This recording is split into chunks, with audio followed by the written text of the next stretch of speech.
Hello! Welcome. Good early morning or afternoon or evening, depending on where in the world you are. Happy Sunday. This is the last chatty session before the end of the worldwide Writeathon. My name is Jules. I'm the Dawdling Writer, and you are here on my channel. Surprise, if you didn't know. And I have some lovely co-hosts with me, and I think we will go clockwise. So, Tina. Yeah, my name is Tina Holland. I also have a YouTube channel. I usually do a live stream the first Friday of every month called First Friday Lunch. I write in the genre of romance. I might be the only one here that does. And I have 10 books published. So that's me. And a steampunk coming out at like the end of the month, like sometime this fall. Ooh, which I'm nice. excited. I just got the cover for it yesterday. So I was like, yay! Awesome. It's exciting. Like, I got the cover because my whole thing was like, please don't let it suck. Please don't let it suck. I opened it up like, yes, it does not suck. It's beautiful. My name is author Abigail Ford. I also have a YouTube channel, I believe down in the description. Jules is pretty good about that. All four of you are. So. And I just published my first in my fantasy series called The Dark Castle. Love it. Sorry, I had to do that. And I'm really happy to be here today. Hi everyone, my name's Orla Hart. I'm a fantasy and horror writer, and I also have a channel here on YouTube, Orla Hart. And sometimes I railroad other authortubers into collaborating with me. Most recently with the audiobook anthology, where we had 27 writers do some flash fiction. So you can head over to my channel if you want to see the playlist and hear some awesome stories. And Orla, you're part of the Twisted 10, correct? And yes, also collaborating with other authortubers to create short stories. It's on the Instagram, Twisted 10 at the minute. We haven't released more details, but more will follow soon. Secret projects. And I write fantasy. I have a YA fantasy that is my main work in progress. And then with Preptober, I decided I was going to do a new experiment, because why not? And I'm writing by the phases of the moon. And so I, of course, was like, well, then there has to be some sort of shapeshifter in there, right? And so it has turned into this full-fledged paranormal romance. So this is my first time writing paranormal romance. I attempted during camp to write a contemporary romance, and I was bored out of my mind, and it was excruciating. So I dropped that project. So that's where that is. So I don't have a name for it yet. I do have a name for my Project Gray, which is my YA fantasy, but I'm still calling it Project Gray at the moment. But I have no idea what I'm going to name this. So it's just Project Moon? Yeah, Project Moon, Project Moon Phase. Easy identifiable. I don't know. So yeah. So that's kind of where I'm at. And we have a lovely Netta in the chat. Hello. Hello. So we're happy to see you. Yes. And anybody else who is watching as well. And you can feel free to say hello in the chat. We do have the games from Jessica Williamson, who is wonderful for putting all of this on and organizing. And I think Natalie Locke will also help put together some of the games. So thank you to Natalie as well. So we have the Never Have I Ever Writers Edition and the Would You Rather Writers Edition. So if those of you in the chat have a preference for Never Have I Ever, they're not scandalous. I'm sorry. I'm sorry. They're not. They're very I'm the most boring person anyways. And also, so Never Have I Ever or Would You Rathers, if you have a preference, please do put it in the chat. Because we don't. Because we don't. And so I might wind up flipping a quarter or something. This will be a sign of things to come. Phoebe is here. Hello. And, ooh, that's a good, That's a good one. Oh, that is a good name. It's definitely better than Project Full. Yeah. Or Project New. Project New. New project. Final. I mean Project New. Project Full. This reminds me of just a story about some like gluttonous person. That's Yeah. So I'm imagining either some sort of like cook. It could be a horror though. Like where you force somebody to eat something just like constantly. I don't know. We're all plotting in our heads. Yeah. Well, and that was last night I was in the chat for the dark fiction author chat, which had Laura Nettles and Camille Myrick. And so Camille she was asking for some help in diversifying the language that she was using for walking her main character through the woods. She's like, there's only so many like up the inclines or like looking at the mountains you can do. So like, help me. So she was trying to figure out things to sort of add variety and detail to it. And so then I was like, what should she do? Then I started like imagining Camille's main character like running through the woods, and I'm like, maybe she should see like the pine needles spelling out some sort of like creepy message as she walks through the woods. Because I remember going on a hike with a friend of mine, and she told me about a photography project where the photographer had gone through nature and just taken pictures of things that resembled letters. So just naturally occurring letters in the wild. And so I was like, how creepy would that be to like be in the forest and you're looking around for signs of whatever, humanity. I don't know what exactly her main character was looking for, or why she was in the woods for the first place, but like, wouldn't it be super creepy to just like look around and see die spelled out? In D&D, there's a whole thing for druids that if they're through forest, they can look for secret messages and things from other druids and stuff. So it's obviously some sick people have sort of thought of this. Secret messages everywhere. Yeah. I don't know. So that was just like my imagination when like, it's not even my character, not even my story.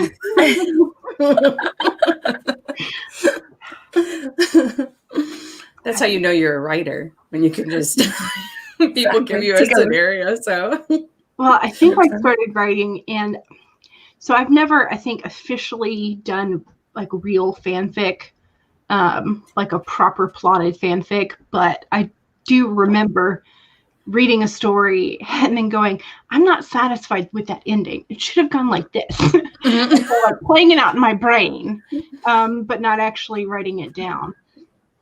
So, well, I guess maybe I can't technically say that, because I think my very first story that I wrote was a werewolf story, and it was like very, very closely inspired by R.L. Stine's Werewolf of Fever Swamp, which is like my favorite as a child. R.L. Stine was great. Hello. Hello, Moon Bunny. How are you doing after your 3 a.m. chat session? How are you still awake? I do not understand this. Why are you here? like we love you. Thank you for coming. But sleep? Did you just hook an IV of coffee up? Is that what happened? And if so, where can I get one? CB says, the story is driving me mad. Pepper and Tony just broke up. Oh no!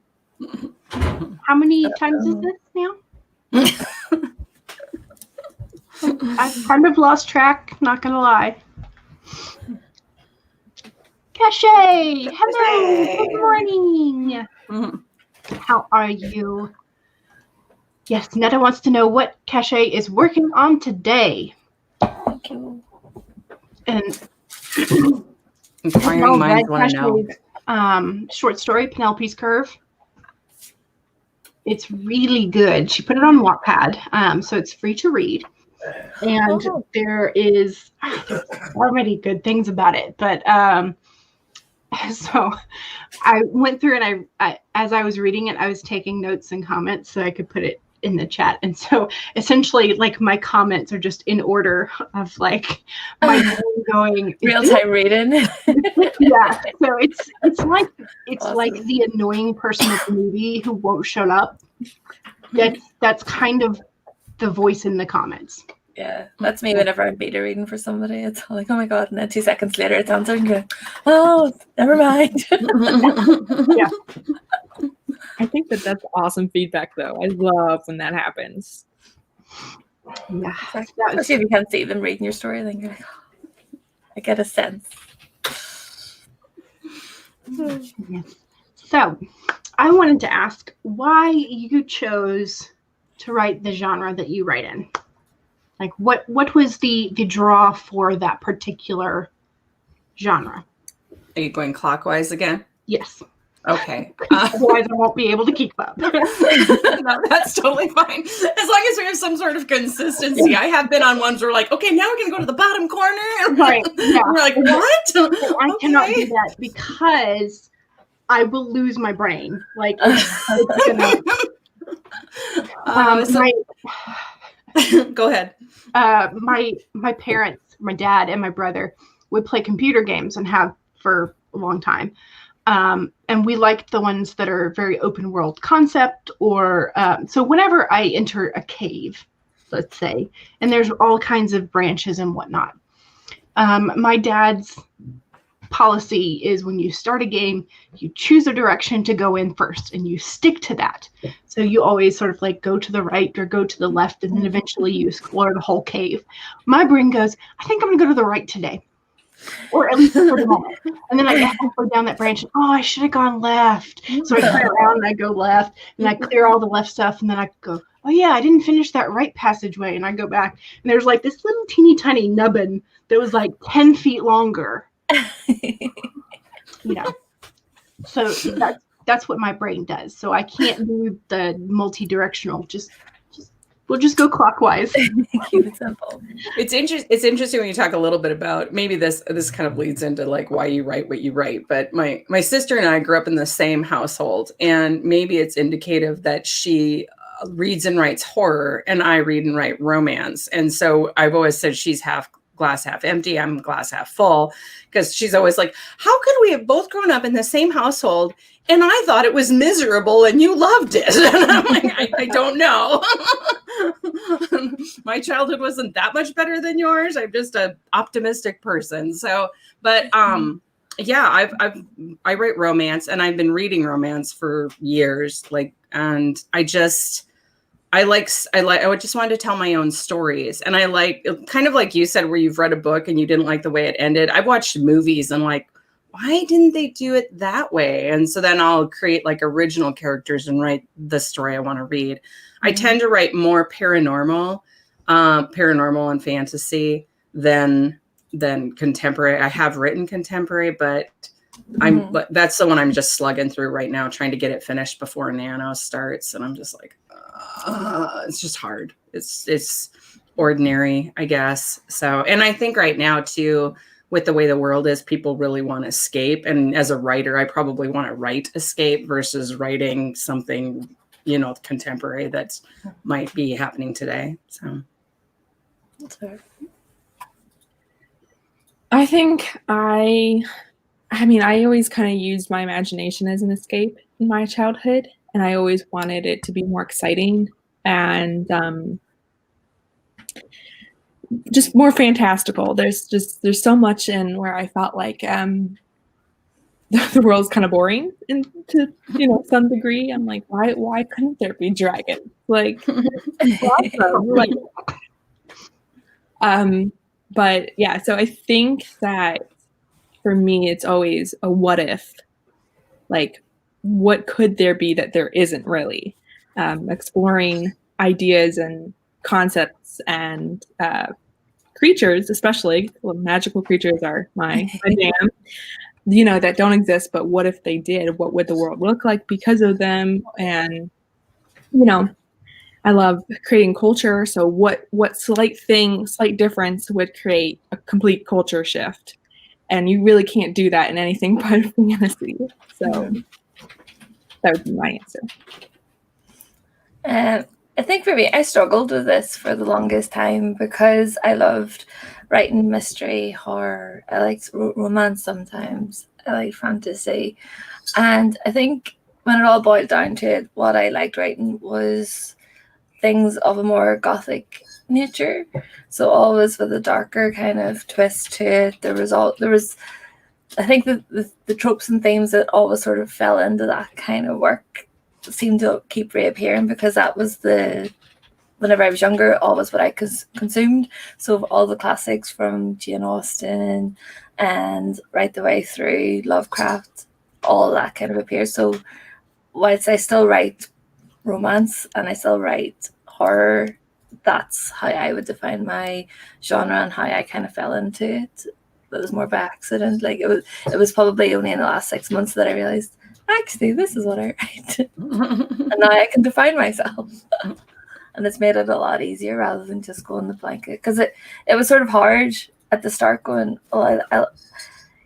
you always hear about people having to kind of like choose their path, and especially if you want to publish, and that you need to be findable and all the rest of it. And I was like, but I don't know what I want to kind of concentrate on. But I think I find my niche now.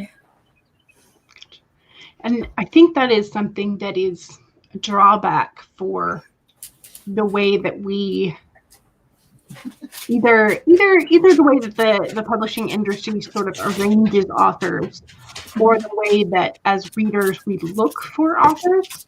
And that's why I find some of Nora Roberts fascinating, because she has all of her mostly romance under Nora Roberts. And when she wanted to try something new, she wasn't sure if the audience would pick it up with the same rate.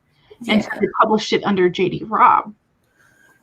But that was also apparently because the publisher couldn't keep up with her output. Oh, really? Yeah. So apparently the publisher that she was with, they were like, look, we can't continue to like market at the same like rate that you're going. And so her agent was like, why don't you just like start something different and give us a break under a different name, so they don't feel like they're getting sick of like the Nora Roberts name coming out all the time. Yeah. And so the publisher went for it, because of course, like, why would you turn Nora Roberts away? Like, for heaven's sake. Money in the bank. Yeah, but that was also interesting because I went on this whole little research trip looking at category romance sales for Harlequin and Silhouette and whatnot. And because I knew that some of my favorite authors had started there. And I found that Nora Roberts had apparently famously been turned down from Harlequin.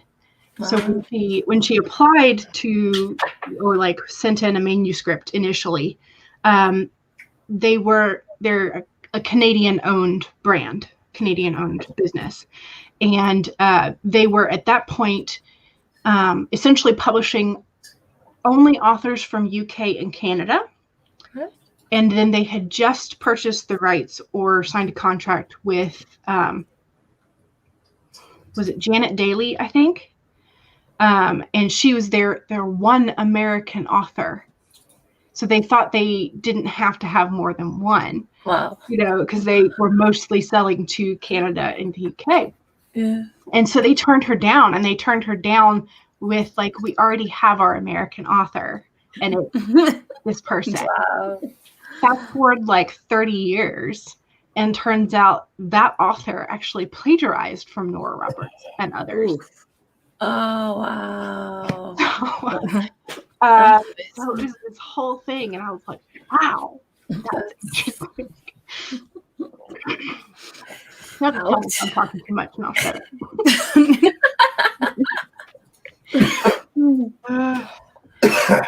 Phoebe says, this is their first big fight. It's like the 9 billionth time you've written. Fights are hard. Then should you maybe skip it and just go to like the morning after when they're regretting everything they said? Hey, Eva. Eva is here. Hello. Yes, so Netta is like, do you have anything else to work on? It might be nice to take a break. And Eva just followed you, Tina. Thank you. Thank you. This lineup looks so fun. This could be a regular Sunday chat for me. No pressure. We shall see. Yay, funny face. Bethany is here. Hello. Yay. Goodness. CB says, no, I'm determined. Right. I know that determination. But Yeah, not being so story. do you more often like just go ahead and like grind till it's done, or do you skip around and come back to it when you find it done? No, I will plow through until it's done because it's going to annoy me. Even if I'm working on something else, it's still going to be gnawing on the back of my head. So I'm not giving what I've moved on to the same focus that it needs. So even if it's crap, I'll know I'll come back to it, but at least it's something. It's down on paper. I can fix it. But I need to write chronologically. Okay. I'm the same exact way. I'm not. I used to work, like if I got sick of one project, I'd go to a different one. But now I have to stay with one, otherwise I won't get it done. But I will move forward. Like I think it was this series that I've got coming out, the second book, I wrote the end like second. Like I went to the end and wrote the I love you scene, so they finally get together. So that was resolved. So I knew where I was going. And now I just bounce around. Like if I'm not feeling the breakfast scene or coffee scene, I'll just move on to like, okay, we're going to do a fight scene now. And I'll just move on and I'll put in wrap up scenes. Yeah. I kind of learned to love placeholders. It's like more detail on this thing that happens right now. Move on. Yeah. But it's in there in some shape. Do you guys write in like Word or Scrivener, or what do you guys write in? I'm just curious. Google Docs. That's what I write in, Google Docs. I have written in Google Docs, but I have also been extremely frustrated when my backup that I have on my computer, so my offline version, is like 10,000 words behind the Google Doc and the internet is down and I can't access it. And then I'm like, I'm going to lose my brain. I'm like, my story ideas could leave me. So I started to use Scrivener with Project Gray, and that's what I wrote pretty much all of Project Gray in, I think all of. And then I started a different project in it. So a different project document. And I opened up my file one day, and everything that I had written the day before was gone. So, I mean, it wasn't like a huge chunk, and I could still remember like the basics of what it was, so I could recover it. Like, I mean, not really recover it, but I could write it again. And so to be honest, I don't know that I've actually written anything in Scrivener since then. So I've gone back to Word. You said you lost it, and I think we all just had like little heart attacks. We're like, that was my second heart attack. I was there when that happened, and it was like a horror. Yeah. Just like the wheels start spinning, and then you ask yourself, did I save it? Did I save it in a different document? Did I save it in a different place? Did I make a backup? And the answer was no. So I don't use Scrivener mostly because I have a Windows machine, so it's the old clunky kind of version of Scrivener. So I did write in it like years ago, but it just got so cumbersome, and they keep promising this version 3 or 2 or whatever it is for Windows people, and it never comes. Yeah. So And that's I have the I'm also on a PC, so and it's Windows. I also picked Scrivener up because I saw all the vlogs in it that had it in it, and I was like, this looks so cool. It's got so many nice features. I like the way it's laid out. And then I got it and I was like, where's my workout thing that Kate Kavanaugh always shows? It's not there. And so like it looks false advertising. Yeah. So I'm mostly writing in Word again. And then I back it up occasionally, far less often than I should, to Google. So yeah. I write in a Chromebook. So actually everything that I write, I would do it on Google Docs. And I was really hesitant when I got the Chromebook a few years ago, and it still runs really well, but it does what I need it to do anyway. So I'm just like, okay, but so then I write and it just saves to the cloud. And I remember the first time we had a power outage while I was writing, I was like, no, so I go ahead, and once we get the power back up and everything, I was like, oh, it's all there. It's all in the cloud. Oh, thank God. So I don't know that I would go back to an actual machine that doesn't save stuff to the cloud. Yeah. And that's one thing that's very attractive about Google. Like it's, that it auto saves, like you don't have to stop and like click the save button every 5 or 10 minutes, just because you're paranoid type of thing. That's great. So CB says, I am taking this week off from writing this coming week because I think you just said that you were working on something. Google Docs is too laggy for you. Oh, Your word I've use. never had that issue with Google Docs. I'm trying to think if I had. I think I had it more when I was teaching, and I had like a crap ton of documents, and I had like 5 different things open. I had like the Google Slides, the Google Form, the Google Classroom, the document. So when you have multiple things open, it can be laggy.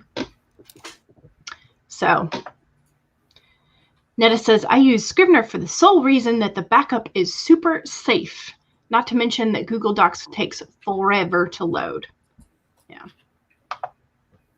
Google Docs, saved in Pages, and emailed to yourself. I've heard more people recently talk about they email themselves like after they finish a chapter or a scene or their everyday's work or whatnot. Do y'all do that? Do y'all email to yourself?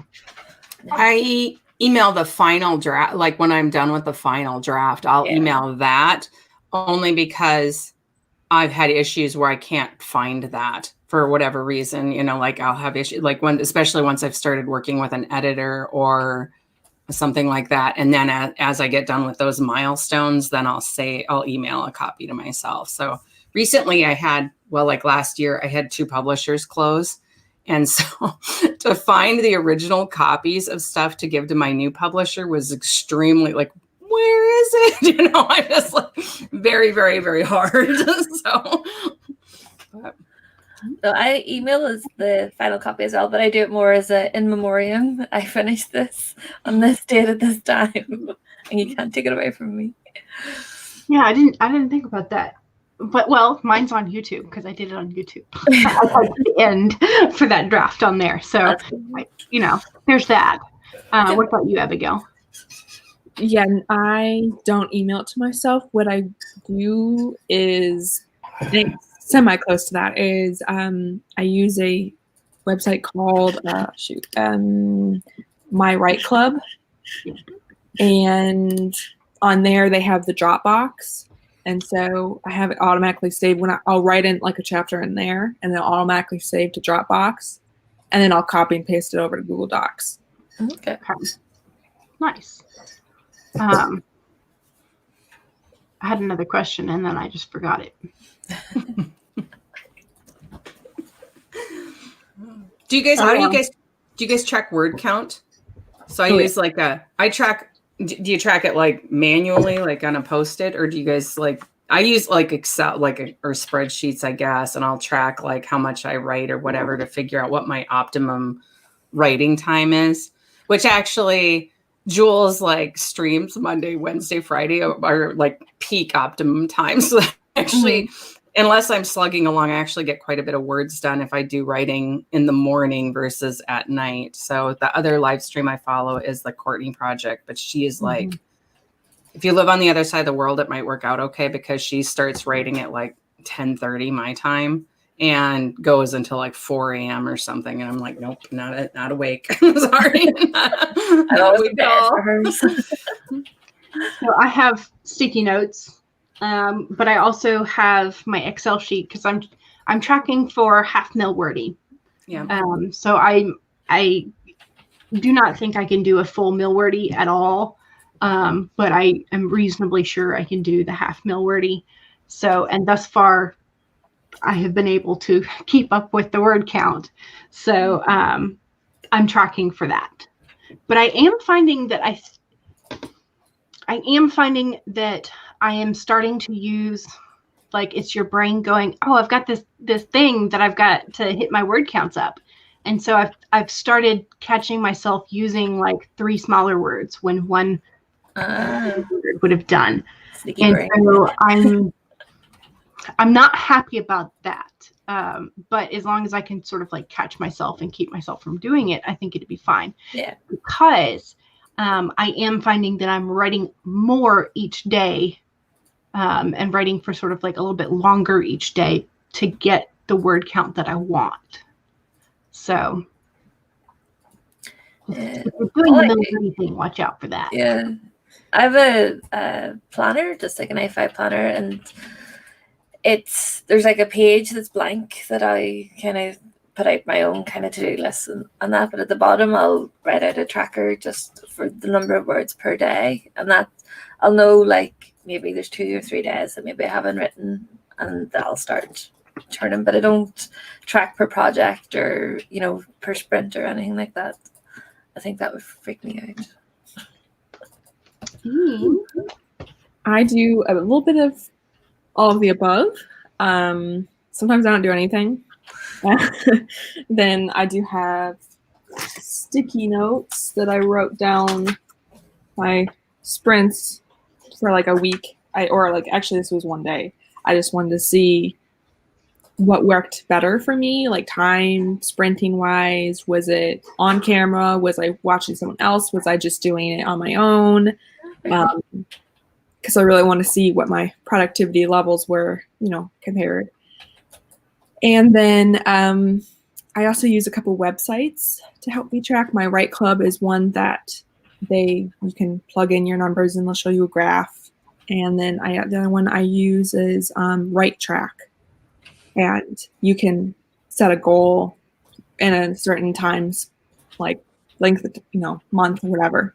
And plug in your numbers each day, and it will tell you how much you need. Okay.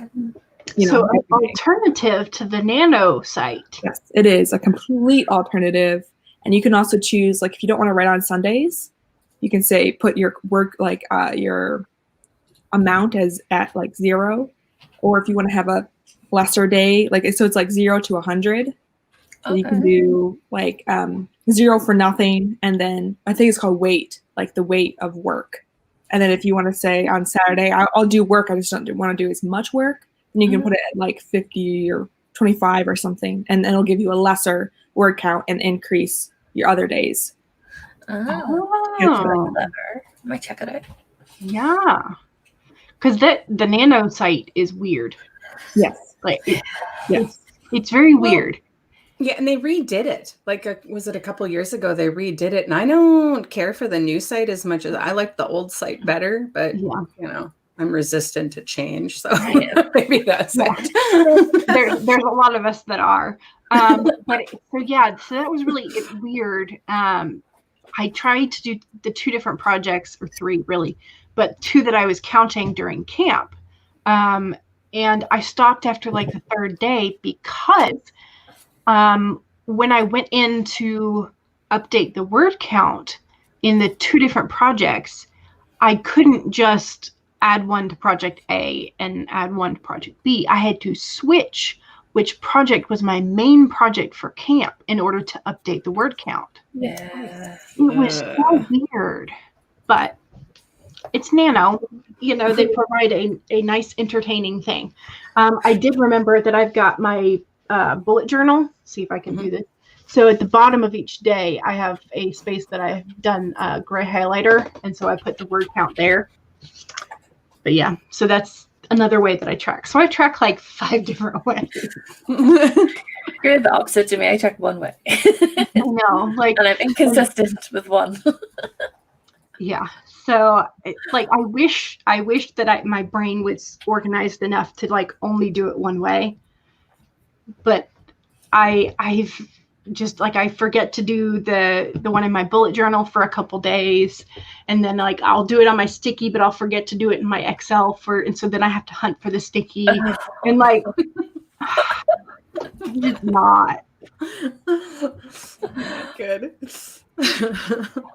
I always open the spreadsheet first. That's the first thing I open, and then I go ahead and I open up the document, and then I start. But I always forget to do though, like especially if I'm watching, well, like you, Jules, I'll forget to put the time in that I started, and so I'll have like all these words, and I'm like, well, what time did I do? How long was that stream? How long was that? I don't know. So then it's just like this blank, like you wrote like 500 words, but I don't know what like the time that was. So, and when I initially started tracking, I think it was when I was doing my May experiment to see just how many words I could write in a month. I was tracking the length of the sprint time as well as how many words, so I could get a sense as to which sprint lengths were better for me. And then I stopped doing that. So my word count has increased over time, so I know that, but I just forgot to track the time, so I have no idea. I still have to determine it in May, which sprint length is best for me, and I've just forgotten, and that's gone by the wayside. And yeah, I don't know. Eva says, I also go ahead. I was gonna say also too, like I noticed when I used to do morning writing sprints with Catherine Noon, and we would do them live stream like this, but I can't like type on my Chromebook while I'm doing a live stream because it'll just so I'll like handwrite it out, and I was surprised how many words I got handwriting, like 700 words or something. Like when I would go to plug it into the document, I'm like, holy crap, that's a lot of words, so. I do all my first drafts handwritten, and then like my first edit is sort of like typing it back up. Mm-hmm. I have started doing more handwriting. One, because I have way too many notebooks and pens, and I need to do something about that. So I started with. So I've been handwriting my like moon phase thoughts, my brain dump. So yeah, I definitely get that. I mean, I gotta commend you guys because I tried that for a while, and while the handwriting actually itself was great, I really loved that process and it really helped my brain. The typing it in part took like 3 times as long as, just writing it on paper. Mm-hmm. And I was like, yeah, no, this isn't, the actual typing in part was like too brutal for me. Oh, I find it really relaxing typing it in. I can just do it when I'm like a TV show's on the other side. Just type away. Yeah, okay. So do y'all listen to things with like words in them? No. While you write? Because you said you watch TV or you have it on. Do you have sound on? Only if I'm like, if the writing's already done, like I'm not trying to like come up with it. But if I'm like drafting, I'm like I have to have silence, or ambient music is like a soundtrack, something like that, but no lyrics, because I'll end up writing the lyrics if I know the song into the words. I can tell you what I was listening to at that particular time. Influence. Right. Sorry. No, go ahead. I mostly listen to ambiance. while writing, unless I know the song really, really well, and then it's kind of like on repeat. But if it's so, I know a lot of people are like, if I know the song and love it, I can't listen to it because I'll just start singing and dancing. I'm not like that. My brain's like, okay, I know like this song, I can enjoy it. If it's a new song, I'm like, I want to hear what they're talking about, and I want to listen to the lyrics and listen to the musical nuances. And so if I'm really, really familiar with it, I will listen to it. But most of the time, it's just ambiance. Yeah. That's me too. I have to listen to something that's just, is ambient music. It's not no words. Otherwise, I'll write down words or I'll get distracted. So, yeah, I can listen to music that has a different language, because if I don't understand it, then it becomes part of the melody for me. Yeah. So I can do that. Which is also how you get exposed to different music from different parts of the world too. So there you go. There's your tip and trick for today. Eva says she uses Scrivener, but also more to copy paste and to sort scenes. You don't write in order. Okay. CB says I also print if it's something really, really important. Okay, so printing the manuscript out. Yeah. And I did that as well, but that was more of like, so I can edit on paper. Yeah, I think so bad at editing on the computer because I feel like I get lost in the screen. And so, so I'm not real good at that. I'll do my first few edits on the screen, like you word search. I use Grammarly too to kind of go through and make sure sentences are all right. And then I'll go through and look for crutch words and get rid of those. But then when I think I'm done with it, I will actually go out to like draft to digital and I will make an ebook copy and I'll read it on my tablet. And then I'll have like a notebook beside me and like write down page this, paragraph, whatever. And so then I can make notations and I'll put bookmarks in there so I can find them all and then go back in and edit it so I'm not killing a tree. That's a good idea. I like that. Well, it's fun too, because then you go out to draft to digital and you can make the cover. So if you can kind of get some cover ideas, so you could be like, which I usually make the fake cover on Canva. I'll go out to Canva and I'll make a book cover or whatever. And they have, if you like set the filter to free, you can pull up a free one. So you don't have to pay for whatever, but you at least have this cover so that when you go to read it, it feels real, That's so. Nice. Well, and I love Canva. I love it. But I've also started using Pixabay to pull other copyright-free images that are free for commercial use as well. Okay. And so then I pull them into Canva and use them. So and I've encountered sometimes that the images that are in Canva that you would have to pay for, they're on Pixabay for free. Oh, really? Wow. So, like, not all of them, of course. No, but some. It's a way to get around the restrictions. Speaking of cover art, do you typically sort of have an image in your brain of how you want the cover art to look before you finish? Or do you design it yourself, or do you tell people, this is what my book's about, make me a cover? So I've always pretty much worked with small digital presses. Right now I'm with Book Boutiques. And so they've done all my recent covers, but they have us fill out a form. And so usually I fill out this form and then I'll say, and the characters look sort of like this, like these, I'll give them a couple actors so that they get kind of that right. And then I'll send sample covers of like other stuff in the genre, which I did this last time. So that's like when I was saying, please don't let this suck, please. Please let this cover be good. Because I have worked with cover artists where it's like, that looks nothing like what I wanted. So for covers, usually, other than when I make my own just to kind of read through, which is never going to be the final copy, I've always had a publisher do it for me. So I've never got to the point of actually needing a cover. So it's only ever whatever's in my head. I can't even decide on a title, so it's way in the future. In the past, I have kind of had an idea, not really had an idea. I'm sorry, what does that cover look like again, Jules? Closer. You can't see the detail. It's beautiful. There's Alexander. He's so adorable. It's kind of let me figure out the like feel of the book in my past two, but with this one, I was like, I really, really just want it to be magical creatures because that's really the basis of the whole world. Why I'm writing this. So then it was like, okay, I know what I want, and it has to be very, like it's scary to be like, this is a very specific thing I want. Yeah. How do I like get someone to actually be able to do it? Because I can't. So I was very fortunate to make friends with someone, and then I saw their art after I, became friends with them, and because they're doing their own art on Amazon and stuff.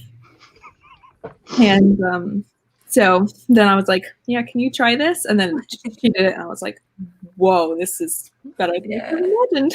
There's that. Still Nice. Nice. And what is the cover artist's name for this? Her YouTube, whatever, business name Read myself out. is Sledge Painter. Okay. Let's check, all right.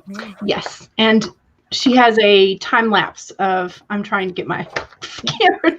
It's like we just want Alexander. Nope. I'll just be Alexander able to broke find your you, camera. which is probably appropriate for the hour, right? Actually, I can't really say that anymore because it's now like 9:45. So, but yeah, so I watched the time lapse that she did for Alexander, and that was really fun. So yes, but also, if you choose to go and look at her stuff on Amazon, be aware that one or two of them are not safe for work, but they're hilarious. But they're Hilarious. they're her biggest sellers. I'm sure. I am sure. She sells at least like 10 copies of that a day. Wow. Yeah, I am sure. These cute ones for kids, and they don't get sold at all. And I'm like, why? They're funny. They're funny. They're absolutely hilarious. Oh, she's a hilarious person, so it makes sense. Cool. For those of you who do not know what we are talking about, it's a coloring book of men's genitalia. Yeah. Going on fantastical. They are very cute. Yeah. They're very kawaii, or however you say it. So yes, that is why it is not safe for work. Yeah. I mean, if you want to bust out laughing in front of your coworkers, go ahead. Or if you're having a bachelorette party or something. Right. How are you doing? So Eva says, I print 0 drafts. Computer screen words don't hit me in the same way that being on paper does. I still buy ink like it's 2001. Same. Netta says, I've only had issues with Scrivener when I moved to a new computer. Otherwise, I just back up at the end of the day and you are good. It's a nice frequent backup. I do not do it that often. CB says, I have had a Mac for 6 years. I am never going back to Windows. I've heard a lot of people say that, but I'm also a PC person. Most of my stuff, I grew up on a PC, I'm used to it. That reluctance to change things. Come back. Eva says, I've used Google Docs to edit for a few clients. You type faster than it can handle when there are 10 or more pages. Interesting. I've never had these issues with them. I'm not a particularly fast typer though, so I can be a very fast typer, so I'm like. Well, I'm trying to think. I have this thing where I try not to look at the screen when I'm typing, which sounds weird. But it's from writing my initial drafts of things on paper. And so I'm usually looking off at the paper while I'm typing. So I touch type. And then I go fix the typos and the errors and all that kind of stuff. And I have found over the years that ever since learning to do that, that I make more typos if I'm looking at the screen or the keys. And so I always sort of, I try to look off. So I don't actually know if Google Docs lags for me or not. So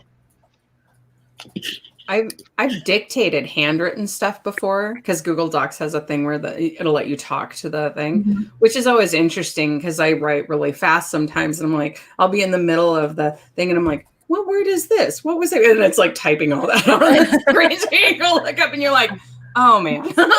Okay. Yeah. Just set it to find what word is this and delete it. Dictionary opens up and you're like, oh no. I can't read this. Exactly.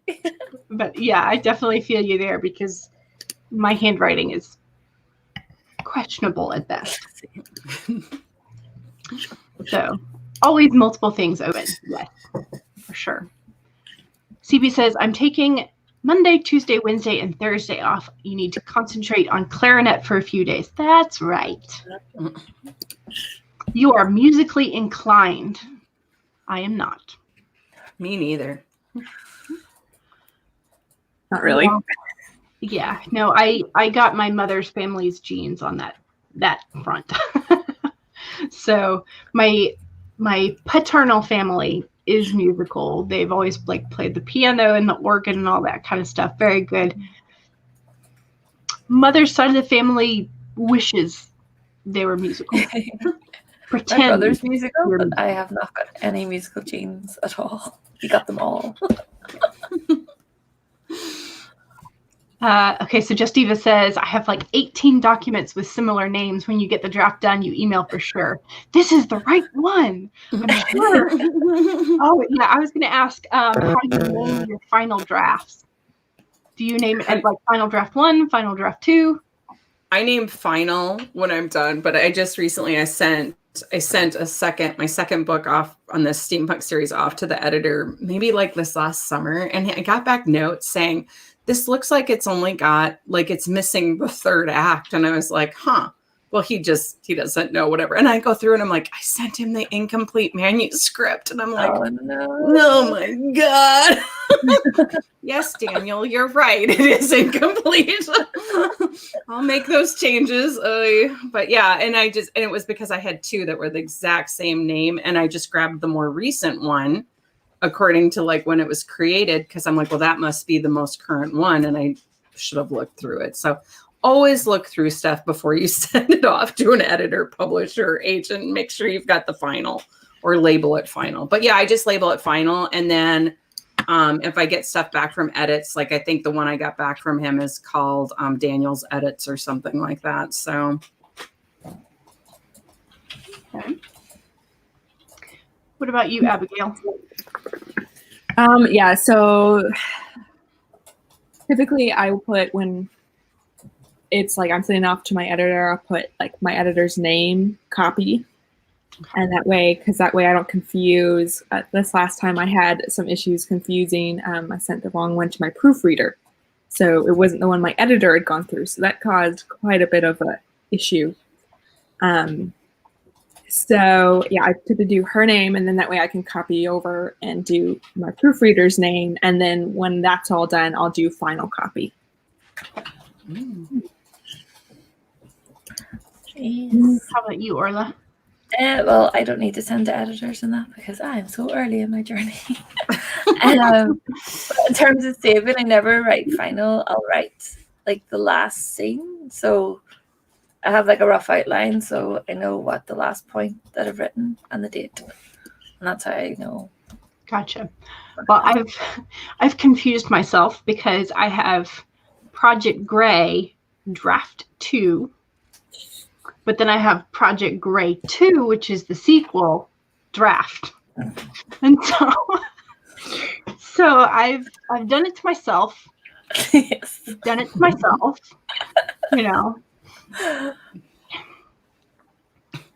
Actually, here's an interesting question, since Orla just mentioned outlining. Are you guys pantsers or discovery writers? I find most people prefer that term, or plotters, or, what's your style?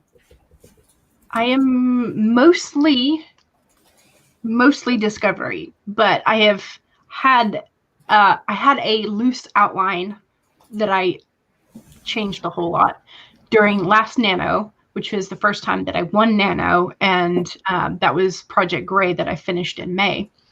And so I am brainstorming and brain dumping, sort of like in the process of creating some semblance of a loose outline for Project Moon, Project Crescent, whatever we're going to call it. So yeah, but I cannot outline the end of the book, because once I know the ending, I would be bored of it. And so I won't finish it. And I've done that before. I've outlined like at least 5 books, like romance, not novella. And it doesn't work. So if I know the ending, I can't. So yeah, I don't see any like pink sticky notes up on your Kanban board anymore. Well, I do have some pink ones, but those are for Project Moon Phase. So I wrote Project Heartbeat, or Project Heartbeat died of a heart attack. Couldn't be resuscitated. Not even. I do an outline, but I do like key scenes. Like I read a book by C.S. Lakin about layering, because that's always a problem for me. Like I'm very dialogue heavy in my writing style. I'll write like lots of dialogue, and then I got to go back in and I got to add tags, and I got to add where people are standing, and I got to add clothes because nobody's wearing any clothes. Either that or it's like Star Trek and they all have the same outfit, it's like there's no whatever, you have no idea what color people's hair is or eyes or anything like that. So I always have to go back through and do that. But I will put on this key scenes, but it's very incomplete. It's more so I kind of have an idea of what scenes I have to get in there. And I think it's she's got one called the 12 key romance scenes, but then she's got another one titled, and I think if you went out to her webpage, that there's one called 10 key scenes, like every story should have, or something like that. So it would apply to different genres or whatever. So I do that, but it is super, super rough. And it's a living, and I always say it's a living document, so I can change it whenever I want. So I'm not like married to whatever's on the page. I outline, but very loosely. I don't know if an outline, I recall what I do, an outline. But it's enough that when I'm going to write, I know what it is that I need to be working on. I know that I'm hitting the key points that I know people would expect in the type of story that I'm writing. But I don't over egg it in any way that it, like Jules says, that you're bored writing. Yeah. So it's just the key ideas, mostly. Yeah. Although I am trying something new for this second draft of Project Gray. And I've shared it on my live stream before, but it is this ginormous document at this point where I've gone through all of my developmental edits and I've rearranged to be so that when I go through it in order now, it's every change that I need to make for draft 2. So adding the descriptions in, or like making sure that I remember to delete a character that had disappeared at some point. So there's no point to having them. And, so where I made a note to myself, remember to mention this earlier in the chapter. And then I typed it out and then I moved it up in the scene correction so that I know that I can do that in order. And it's an enormous document. But then again, the first draft was just like 400 words short of $100,000 word document. $100,000. I know, right? They were paying $100,000 for it. Can you imagine getting paid for every word that you wrote? That's exactly why Charles Dickens was so dang hardy. Yeah. Be nice. We should revive that. 100%. Yeah, so I'm kind of a plantser. I'll do a loose outline with mostly based on chapters, or I've kind of changed them over to be stages, because sometimes I realize saying it has to be in a chapter, and sometimes it's like I can stick 2 stages or 2 things that need to happen in one chapter, or one takes more than one chapter. So I've kind of moved over to calling them stages, just basic, plot things that need to happen. I definitely do the ending. I need to know where I'm headed. But I definitely don't plan out everything. And I do like when I'm like, oh, I was not expecting this. This was not planned. I'm excited about this. And I've learned recently that even will happen with the developmental edits, because I think I had like 65K in this book 2 of my fantasy series, and I was doing developmental edits, and now it's at 100K. Wow. So I'm like, whoa, and I was not expecting most of this to happen, but I'm not mad. I wonder if, I don't know, because I've always heard that mystery genres especially write the ending first, so then they know what all red herrings and clues to put in. I don't know, but then I've never written a mystery, so I don't know for sure. I've had mystery elements in my books, but I find that because they're romance, writing that love scene last can help, because then I kind of know, oh, I need to put this in, or I need to put that in, or whatever. But my mysteries, I think subconsciously, at least, I already know who did it, so I don't have to write that down, but will subconsciously put clues in, I think.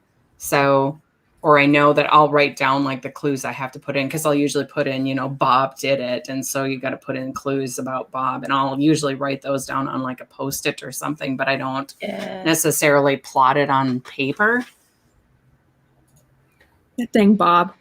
Bob, he's just sure. So do y'all have family or friends that you let sort of read when you're in progress, or you tell them about it and they keep asking you more questions and you haven't figured out the answers yet? Does that happen to y'all? My sister read my first book, and I always think like the first one I published, and she read it, and it was a contemporary, and the family dynamics of it were too similar to our own. And so she's like, I can't read this. It's like reading an alternate universe of ourselves. Mom and dad are divorced, and I'm like going, no. And she's just like reading it. She's like, this is like, it's like us. And I'm like, okay. I'm like, I didn't see it, but she like totally, so she won't read anything of mine anymore, because she's like, sees too much of like us in the story. So, but I've never given it to any of my family. So, but I do have a lot of writer friends that read stuff, and they usually catch things pretty well, but no. I let my dad alpha read, because I wasn't really sure what book was going to go where in the order of books that I was going to release. So I gave him like 4. And he read that and he really enjoyed it. But now that first one's come out and he saw how much it changed, with edit, because this was an alpha read. So like it was like, first rough draft. And so with me going through an editor, after all said and done, he read the finished product. He was like, I hate to do this, but I don't think I want to alpha read for you anymore, because I love the finished product too much. I want to just focus on that. I was like, okay, maybe. Cool. Well, for me, my husband is my alpha reader. He's very logically minded, where I am not. So it's great. He's very good at like spotting inconsistencies or things that are just not plausible, and he's very good at getting down to like the detail, whereas I'm very like high level and keep the story going. And it's like, but that won't work, Orla. That's nonsense. Bring it back. And I'm like, okay. I know when he did look at this, and this, and I don't think my stories would be as good without his input into it. Yeah, during Nano, I let one of my friends and I let my parents read the first 10 chapters of the very, very rough draft. And I told my parents, I'm like, I don't want any comments until I'm like done with the whole draft, because I know I'm going to change a whole bunch of stuff. And I did. But so like I was like, I don't want any comments. I just want you to read it. It's fine. Because y'all keep bugging me about what I'm reading, like what I'm doing.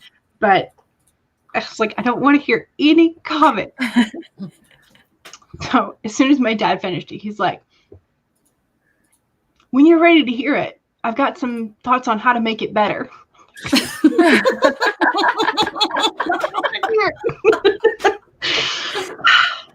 Oh. So he's not going to be an alpha reader for me. He can't listen to instructions.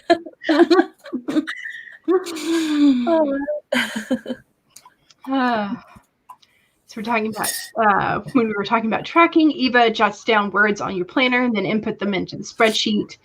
The spreadsheet is new since September, which I think is when a lot of us started new spreadsheets for tracking. And also hoping to find, more efficient writing times as well. CB says, yes, I check word count using the function on Google Docs. Then I put the information into a spreadsheet. And yes, CB is nuts. And is attempting to do a 1.5 mil wordy. Oof. Which, considering you got over 120,000 words last month, is probably doable.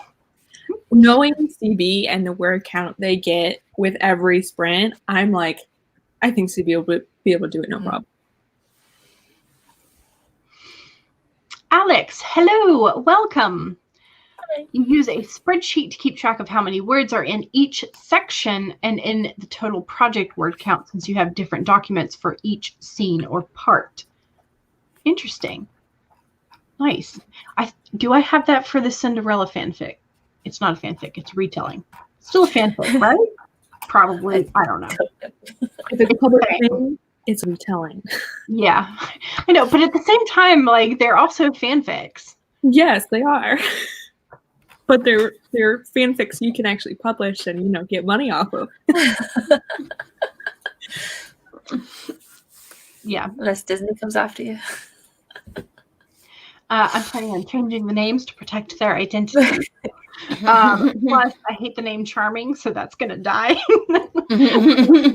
Like, who names their child Charming? Like, really? That would make you run away at the start. CB also prefers the old Nano, and you would track the mil wordy words there. Alex says, I cannot handwrite drafts. My need to search for words and names in old parts makes me spend longer looking for things than writing. Yeah, that is true. My handwriting is awful. Yay, on the awful handwriting train. Painful on your bad wrists, you're going to hand draft for camp.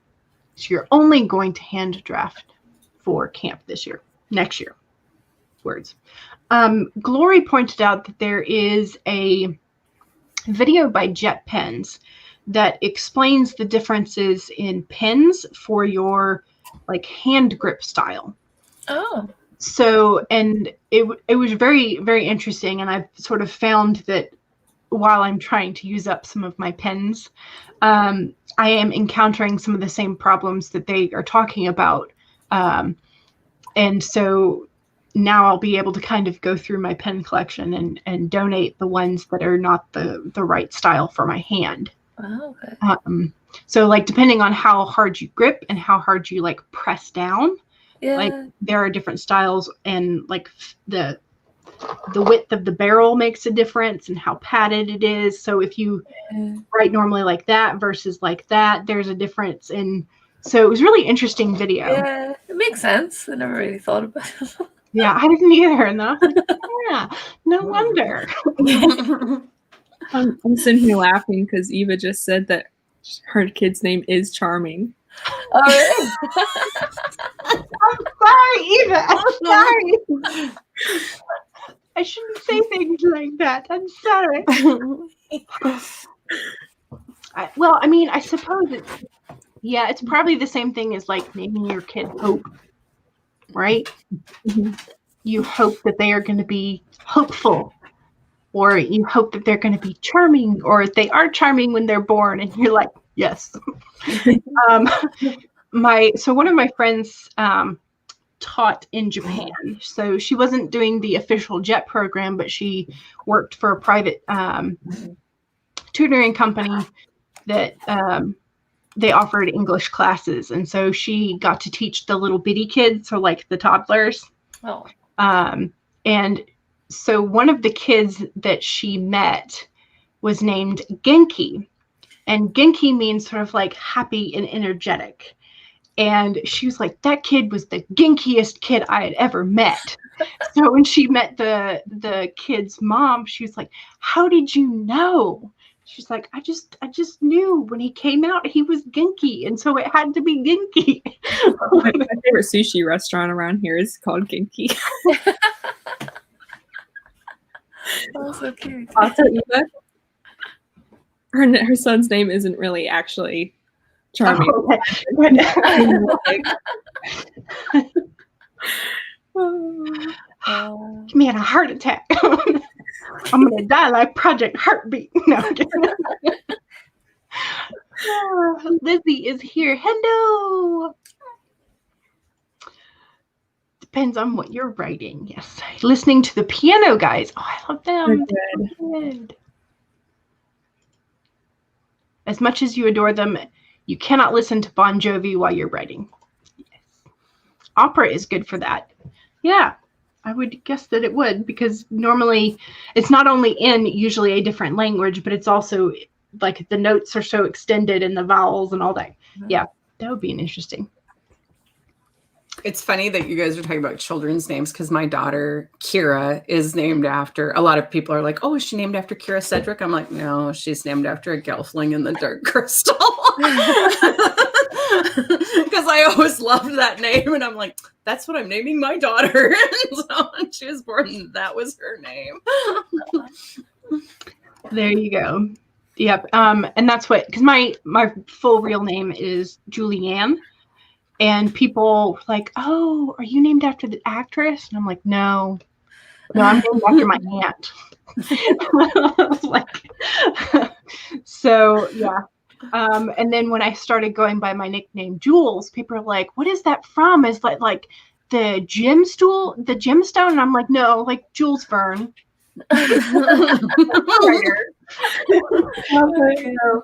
Yeah. And yes, so there's Sledge Painter's name, and there is the YouTube channels. Whenever you are starting a redraft, you title the document Cap Draft Number. Oh, Crap Draft. Okay. I like that. That's cute. You have about 17 of them. Oh, no. There is Sledge Painter's. Yes. There, not all of them are safe for work. Neurotic. 90% of them are, except for like the top seller, which is always the first one. So. There are certain words that when you see them, you're like, I forget how awesome that word is. And neurotic is one of those that I just realized. I was like, that's a good word. Alex is a plotter to my core. I write out of order, so without a strict plan, you are nothing. Close to 10K words. Yay! For your current work in progress plan. Nice. Very nice. Eva just says lol. Love planning, but you write and plan all at once. It's really hard for me to not just start drafting. Like once I get an idea, I'm like, why can't I just go ahead and write the thing? So yeah. And I have a feeling I will probably start Project Moon, Project Crescent before November 1st, but that's okay with me. It's fine. Don't tell nobody. The My nano. outlines are really holy zero dress. Holy. No, okay. Sorry. Have I told you I love puns? Yes. And even if you hadn't, I would have figured it out by now. They're so nice. And my friends do as well. My one of my friends in college, she had a pun cow, which was a little piggy bank that was at the shape of a cow. And so whenever she and her roommate would make really bad puns, like, oh, you need to feed the pun cow. Like, that deserved you to put a nickel in the pun cow. And so they would use it for like the Sunday night dinners that we had to go pay for because that was not included in our meal plan. And so they would be essentially like we would all be funding our Sunday night dinner. Bad times.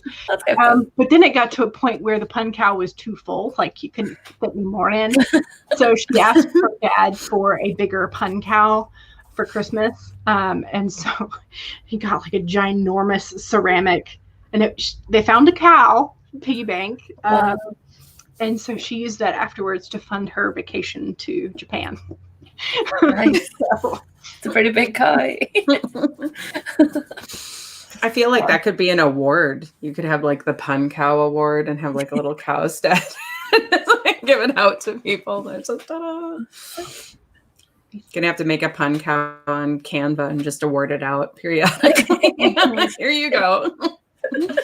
You got a cow. then just like the chat will be filled with like puns and dad jokes. And to be honest, I'm okay with that. It'd be the best day. CB has tried writing without an outline, and oh my goodness, it gets really difficult. I can imagine, because you're doing this mashup of Marvel and WWE, that would be really crazy. You don't edit or proofread because I don't know what I'm doing. I feel you there. I feel that. I feel you there. Editors get paid by the word at all the words, y'all. That's true. They get paid by the word. They do. If you're writing murder mysteries, watch Murder, She Wrote because each episode gives hints about structuring the story.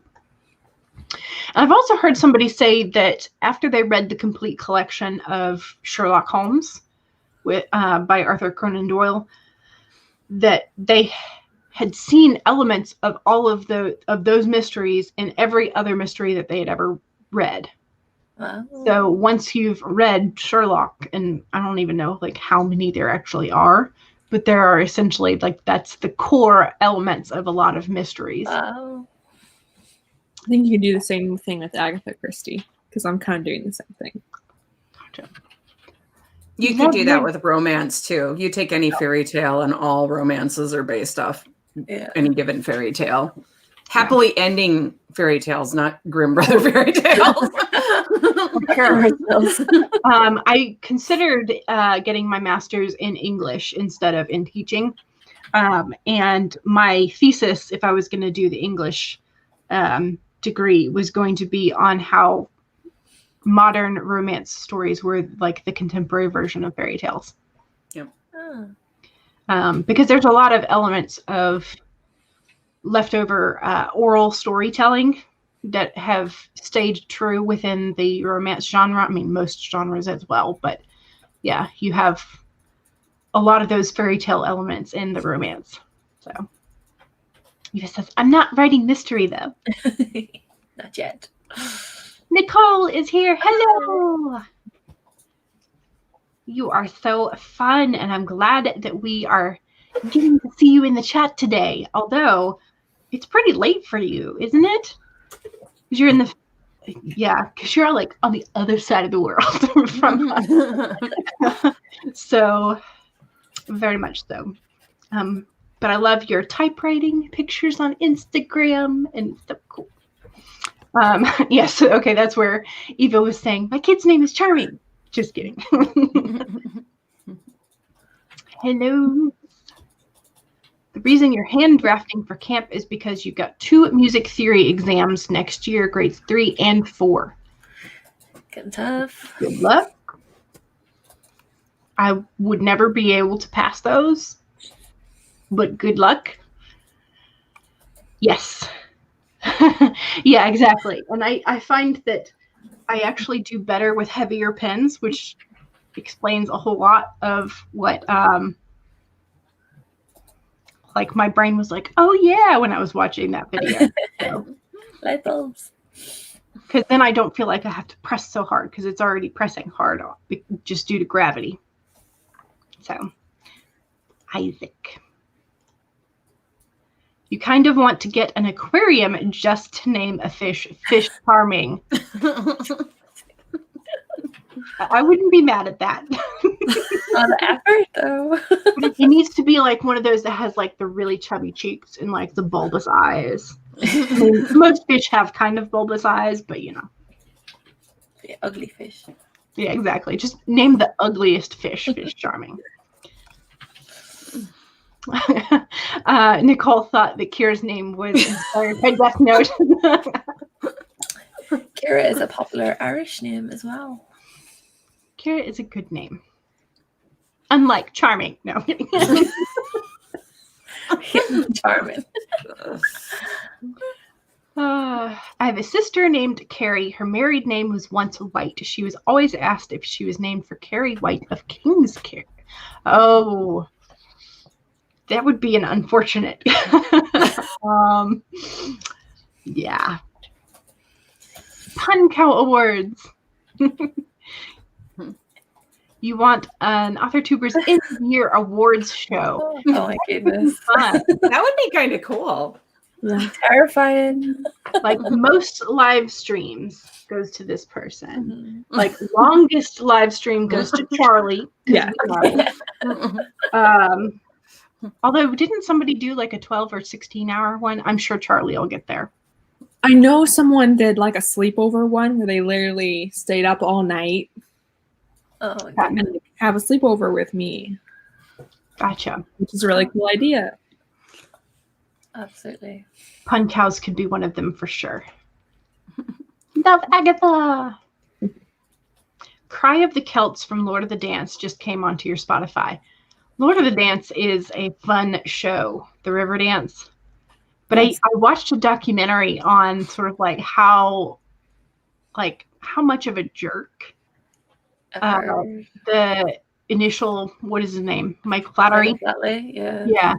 How much of a jerk he was when he wanted a pay bump.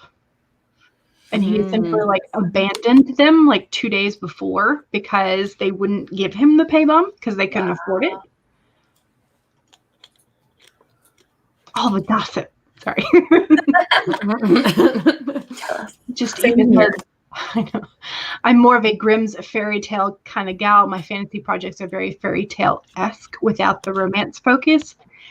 So we always had a copy of the real Grimms in the house. We had the real Grimms, we had Aesop's, and those are, I mean, they're pretty graphic in like for considering modern sensibilities, I guess.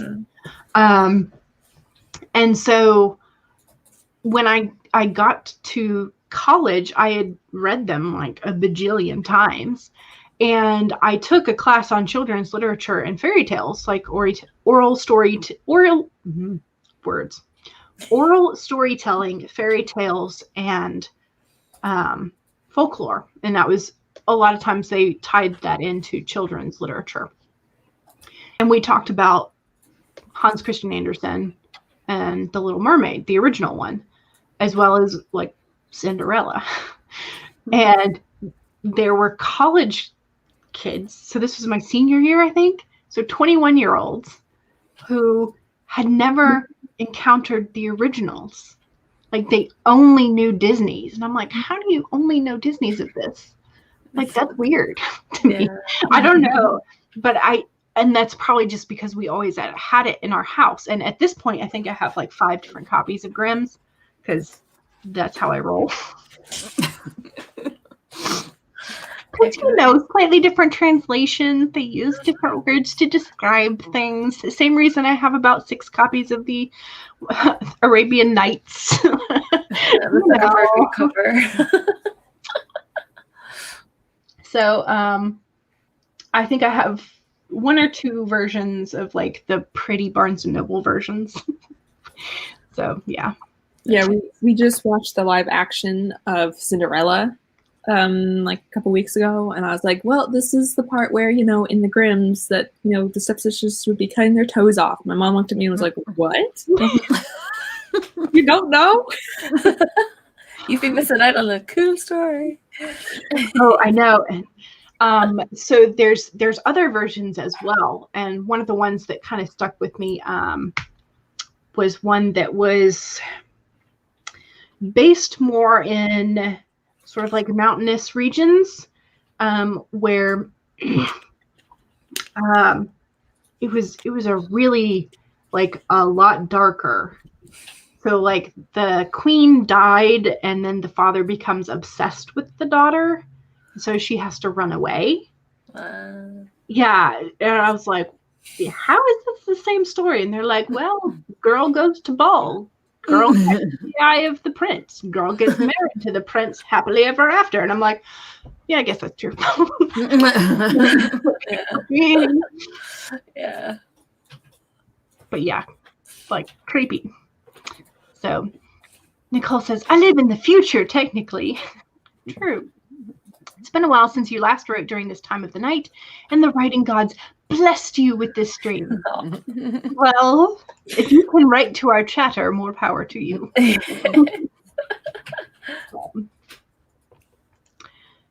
You've seen Lord of the Dance 5 times, the original version 3, and Dangerous Games twice. You were supposed to see Riverdance earlier this year. It's been rescheduled for next October. Gotcha. I saw Riverdance in middle school, and it was probably one of the coolest experiences of my life, because we got my dad saved up and made it a whole thing, and we dressed up and we went to a nice oyster bar, and then I had no idea what we were doing. Oh, cool. Ended up being Riverdance, and we were in the second row, and wow. Yeah. Goosebumps. Yeah. It's a very happy childhood memory. So speaking of going and seeing a show, what has been your all-time favorite show to go see? Whether it's musical, concert, act, what is your favorite thing that you've seen in person? I was gonna say I like ballets. I have never gone to see the Nutcracker, and we do have a performance of it every year in our area. But I haven't seen it yet. But I do like ballet, and I can drag my husband to ballet. He seems fine with that. Or symphonies. He likes symphonies too. But if I tried to drag him to a play, he might not be. Yeah, that might not be as receptive. But he likes. I don't know. He likes not words, I guess. So. What about you, Abigail? Was it your Riverdance experience, or? So it's kind of split. The Riverdance was really special, and then I saved up and got a Groupon deal, and I took my mom for Mother's Day to Cinderella ballet, and it was actually pretty good seats and stuff for the price. And that was on I worked really hard babysitting and doing odd jobs, and so I was really proud of that. But I have to say the coolest experience I had is I went to Austria, and I got to go see an orchestra in Mozart's hall, and they had a statue of him and stuff. And that's where he played when it started, and that was just a surreal experience. So I'd probably say that. Nice. Very cool. Well, mine aren't as exciting as yours, but my mum was an usher in our local theatre, the Grand Opera House, and we got to see a lot of the ballet companies and stuff that came through. But I think for me, seeing The Woman in Black as a stage play, it was one of the most visceral kind of like stories, because if you know it, it's quite scary and stuff. But there's like a particular moment and they get the attention and that ramps up. And I think as a writer in that sort of, it's always kind of stuck with me. If I could get that across in any way, in my stories, olives, that's it. That's my pinnacle. I don't think it'll ever happen, but I hope so. I think I probably am sort of split between two events. One of them would be seeing Phantom of the Opera at the Fox Theater in Atlanta. And so the Fox Theater is this beautiful theater, like smack dab in the middle of like chaos of Atlanta. And so it's just this lovely little theater. And it was wonderful. And I mean, of course, Phantom of the Opera is a fantastic story and musical. So that was a lot of fun. And then the other one I think would be seeing one of my best friends play Puck in Midsummer at the Atlanta Shakespeare Tavern. So she's a Shakespeare nut and has always wanted to be a Shakespearean actress. And so she, after college, interned and then worked for the Atlanta Shakespeare Theater Company. And so she got to be Puck from Midsummer, and she's a fantastic Puck. So I got to see her several times as Puck, and it was an amazing experience to see her play that character. So fun. Yeah. The only one other one I can remember that you mentioned Shakespeare was my mum is like a big Shakespeare fan as well, and she got us tickets to see King Lear. So we got like center seats, and it was like a modern kind of take on it. But whenever it started, there's like this monologue that the guy comes out and says, and he was buck naked, and we were front and center, and could I look? And the most uncomfortable 10 minutes of our lives. And like, why? Of all the shows is this? Wow. And trust me, he needed clothes. But yeah, that was an experience. Some of the people in the chat have listed, just Eva listed further down here that she likes hockey or whatever. And I didn't even think about like sporting events, but I do we have a minor league baseball team because I'm just south of Fargo, North Dakota. Yes, like the television show and or the movie. And so we have a minor league baseball team called the Red Hawks. I like that. And then also years ago, we were like hardcore roller derby fans. So sports wise, those are my sporting events that I like to go to in person. Nice. I would like to go see a roller derby at some point. There's an author that I like, Shelley Lawrenston. And it's paranormal romance. And she has these honey badger shifters, and they're usually ladies. And so, the honey badger just don't care, like thing.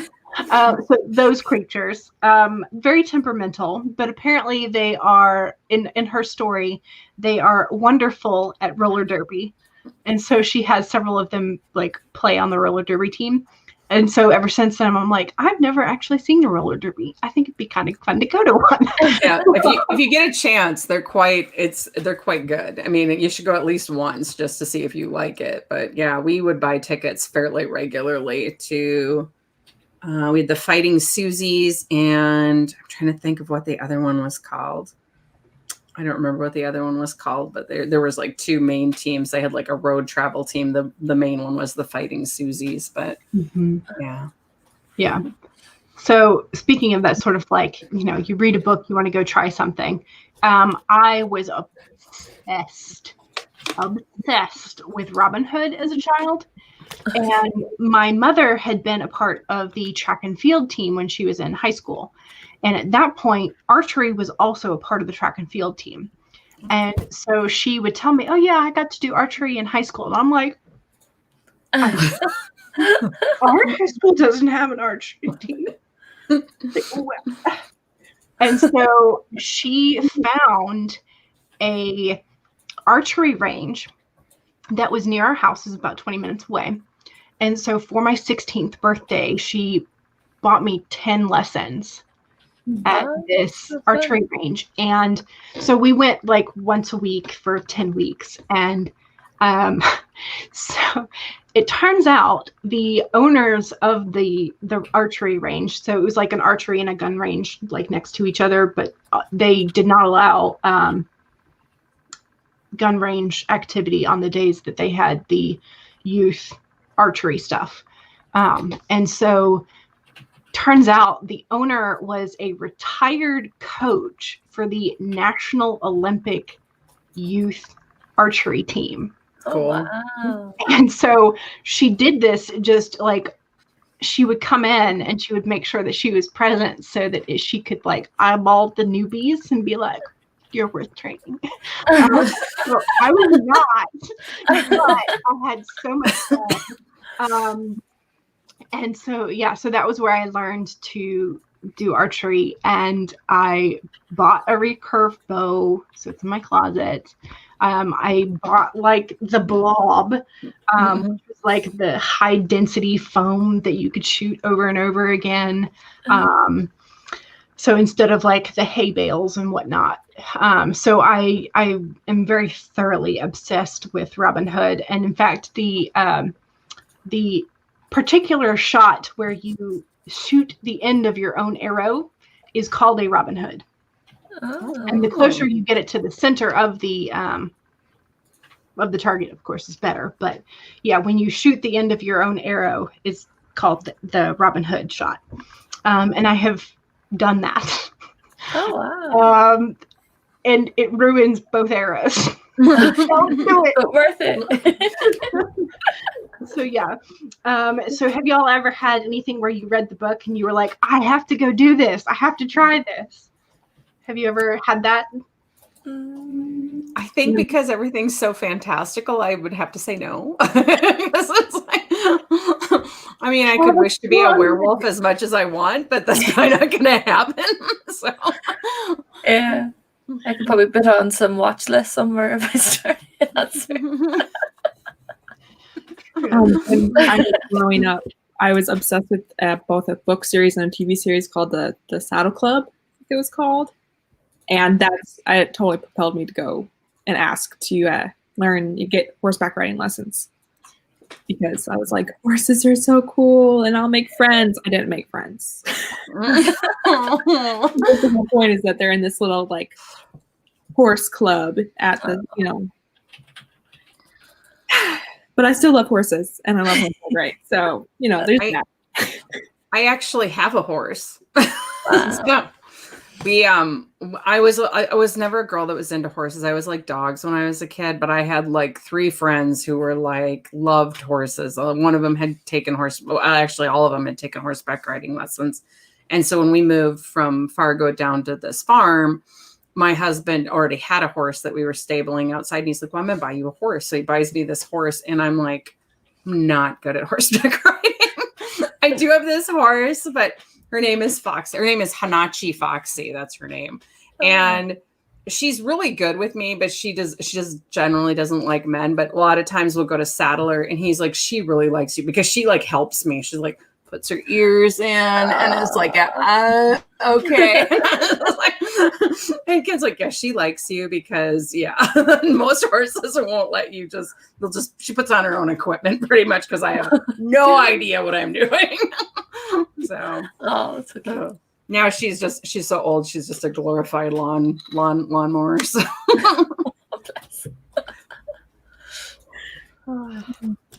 Yeah. Been to symphonies and recital levels for ballet and dance. Nicole says, I would love to see Beauty and the Beast as a play that you saw when you were in the prep level of school. Yeah. Beauty and the Beast would be fun live. You are confused with your school system now because they made it K through 12. And it used to have multiple levels. Yeah. Probably just pre-K and K and then 1, 2. Yeah, I don't understand school levels either. And you're a teacher. Yeah. Weird. We're supposed to see Les Mis this June, but it's been rescheduled. Yeah. There's a lot of that. Les Mis is a good one. I've not seen it, but I would if I could. We won the Stanley Cup. Nice. Yes, the Fox Theater is awesome. Blues fan. Yes. Yeah. I've been to a couple of sort of like smaller, not quite dive bar type of things for blues, but close. And they're nice. Not the dive bar part, the like music part. Yes. I love archery. You totally should. It's very fun. It's very fun. But I will say, if you have double jointed elbows, you cannot like take the advice that they give you, which is to like lock your elbow in order to stabilize it. If you are double jointed and your elbow hyperextends, like mine does, you cannot do that because you will get a rash, like a burn right there. Oh no, we lost Tina. Hopefully she'll be back in a second. But yes. Well, I'm going to go to the bathroom. Okay. So maybe we'll take a little break. Take a little break. Make sure you stretch. Go get some more water if you need to. I will hold down the fort and chatter away. If you need to step away, that's fine. Cool. Yeah. But so that is definitely one thing that I learned real quick when doing archery was like, don't take that advice. I've double jointed fingers, but my elbows are okay. Yeah.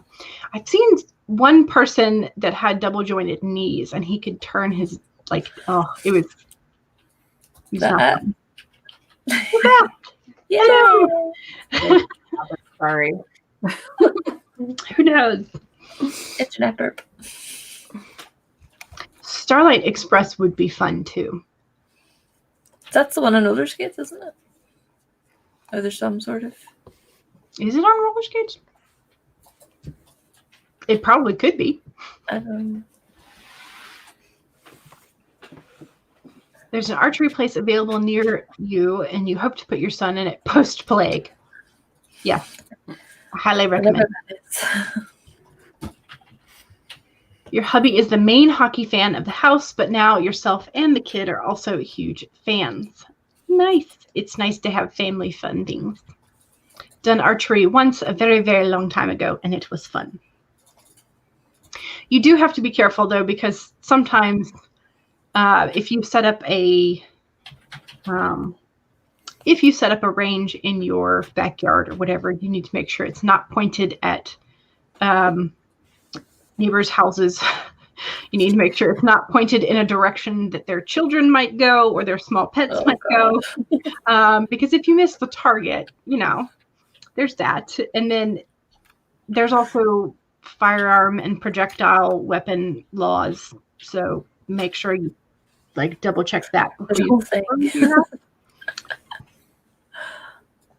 Because I was not allowed to bring my my bow to college because technically it's a projectile weapon. And so there's that. And so this was the other thing. So there is an archery practice range on the campus of the school that I went to, but there was also the no projectile weapons on campus rule. So you had to be a part of the team in order to use their space. So they had to be registered, and I was not going to do that. So did they provide the archery stuff then there, or were then you allowed to bring it on to campus? I don't really know. And so that was the weird thing was that they had signs up for it. And when I researched it, they said that they, because of the new no projectile weapon stuff, they could no longer practice on campus. So the archery range was there supposedly somewhere in the recreational fields, but the information that the team and club website had was that they would practice in somebody's backyard and I looked up the address, and it was like this, like pretty highly populated area, and I was like, How's that better? Yeah.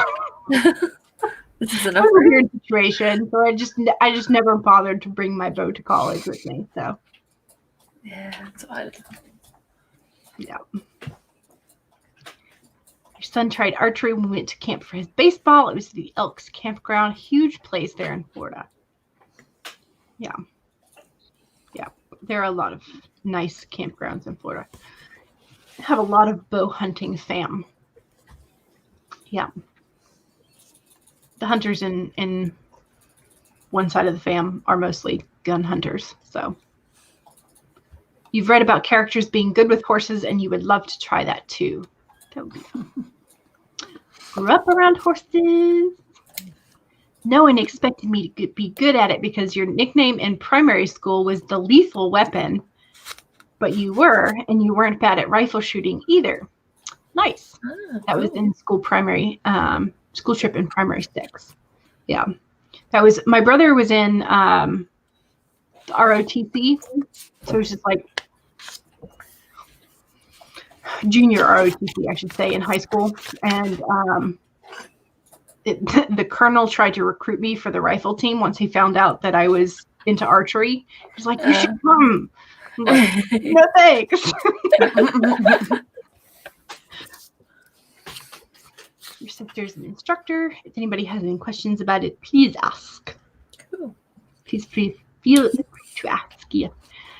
Eva's mom had a few horses in the days before you came along. You've ridden a few times, but know nothing. That's generally how I feel about a lot of things. I know nothing. Yeah. Heard of it. Don't think about it. I've heard of this knowing thing. What is it? Yeah, really. I mean, anytime anyone asks about poison, you're... Oh, that's because I have a book. And I can look through it. Do you have the poison book for writers, like the writer's poison handbook or something? It's not specifically for writers, but it is about the history of poison. Oh, I have one called the writer's, I think it's called the writer's poison handbook or something like that. Nice. Wow. Fun times. I mean, poison is fascinating. I also have a book on assassins, and I have one on unnatural creatures. I have one on vampires. I just have random weird books.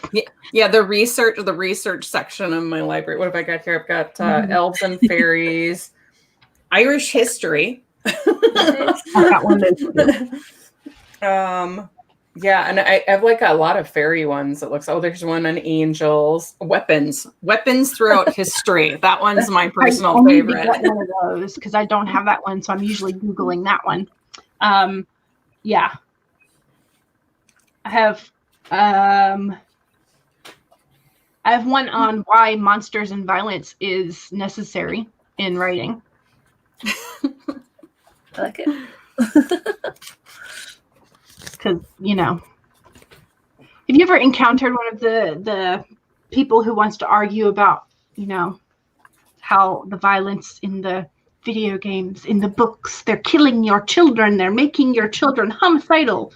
Have you ever encountered those parents? I'll tell you what, my parents started going down that path when I was in late high school, and I was like, guys, let me tell you something. Play Skyrim, and I'm the leader of Assassins in the Thieves Guild, and you know me. And they're like, okay, we don't believe that anymore because we know you, and you're like this perfect angel. And yet you're apparently a leader of Assassins Guild in the video game.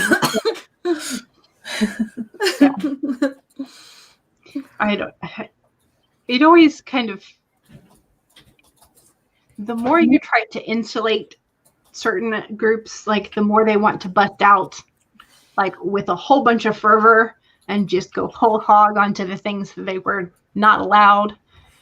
Like myself, when I was sneaking into, so when my mom told me I couldn't read Harlequin romances, because I was in 5th grade, and I asked her, I was like, Mommy, what you reading?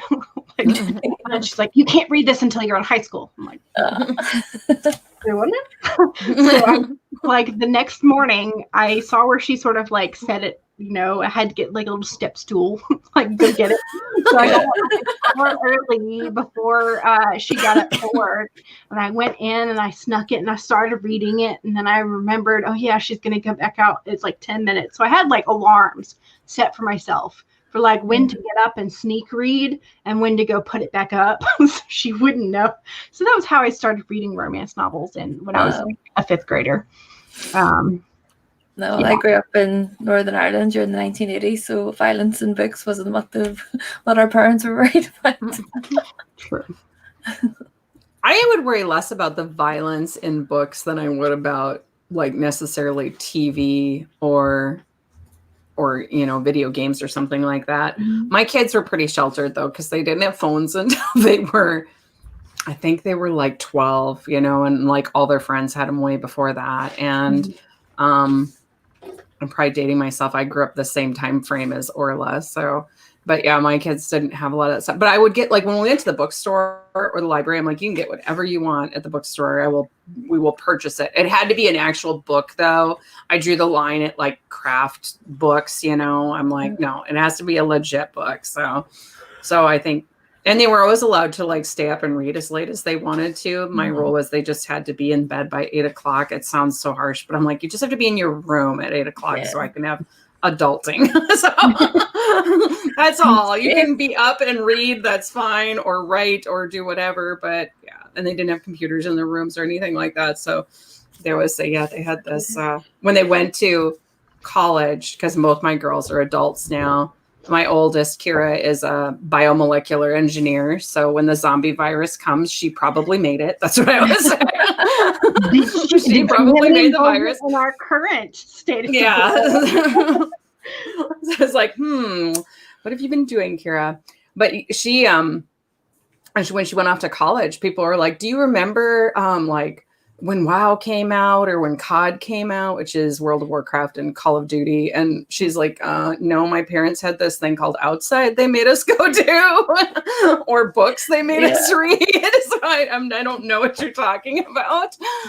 But, yeah. Have you ever been on fiction restriction? Mm-mm.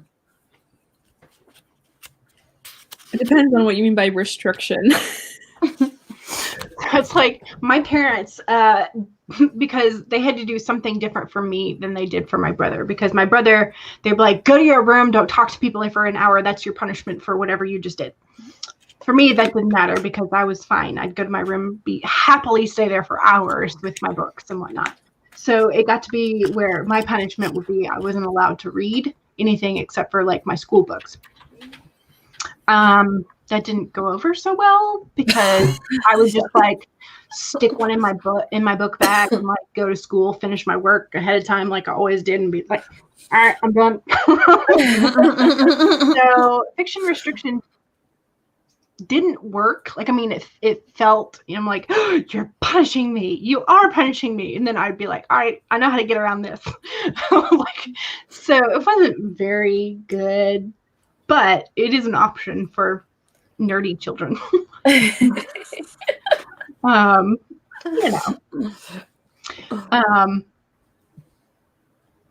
forgot what else I was going to say. Oh yeah. So one of my best friends also had fiction restriction.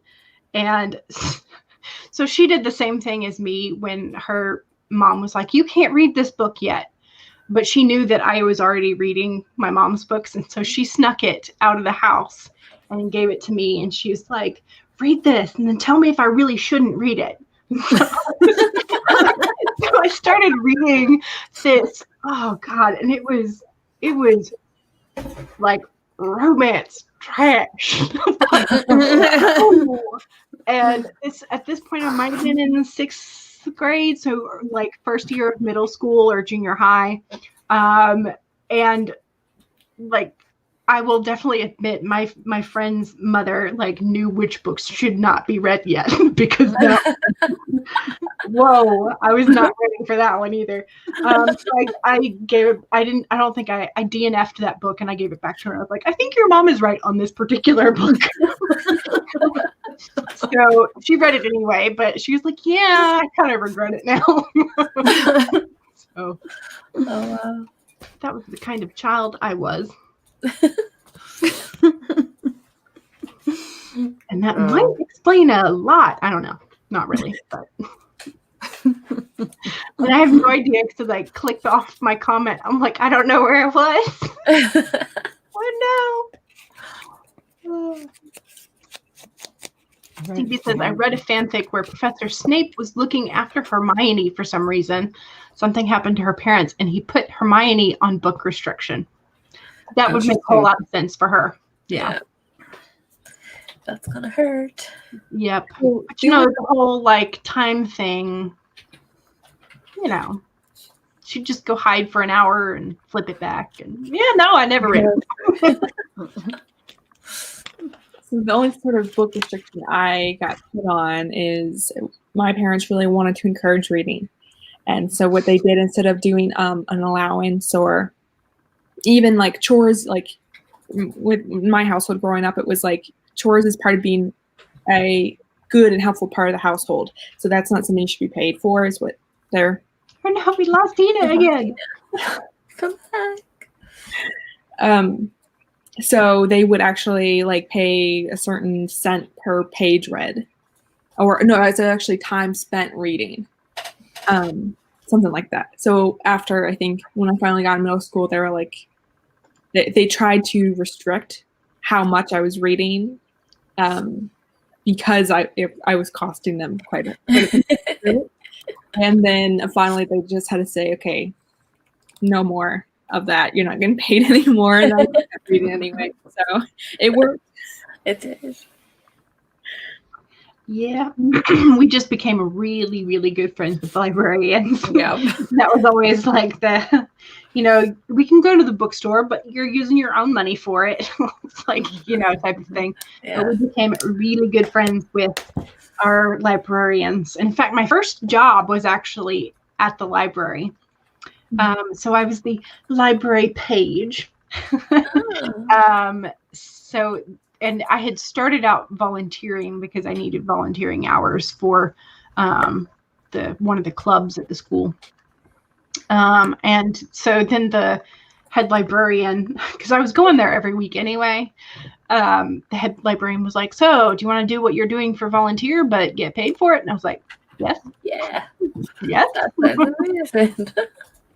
So, yeah. But I spent, I think, pretty much 90% of my birthday and Christmas, like holiday money that I would receive as gifts. I spent pretty much all of that on books every single year. Yeah, same. So, yeah. I don't know. So it is now closing in on 11. So do we want to keep chatting, or do we want y'all to have a break before Jessica's closing chat, which is at noon? Whichever. No. It's clear. Her computer says, I'm taking a break. Peace out. I don't know. Words. I will poll you a question from the Writer's Edition game. Would you rather have telekinesis or telepathy?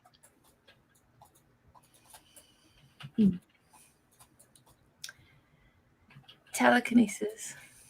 Because I don't really want to know what other people are thinking, but I'm very lazy. So telekinesis seems far more useful. I was going to say the exact same thing for the exact same reason. Exactly. So yeah, I chose the same thing. So telekinesis or telepathy. I definitely would choose telekinesis.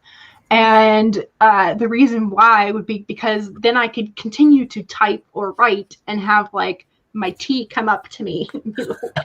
The scroll would appear. Yeah. Because I'm I'd rather be telepathic. You'd rather know what people think? I would rather know what people think. I think I would only do that if I was able to turn it on and off, because it'd be really interesting to people watch. Yeah. But I don't know if I would want that in my head all the time. No, my mental health could cope with that. It's like, I better not know it.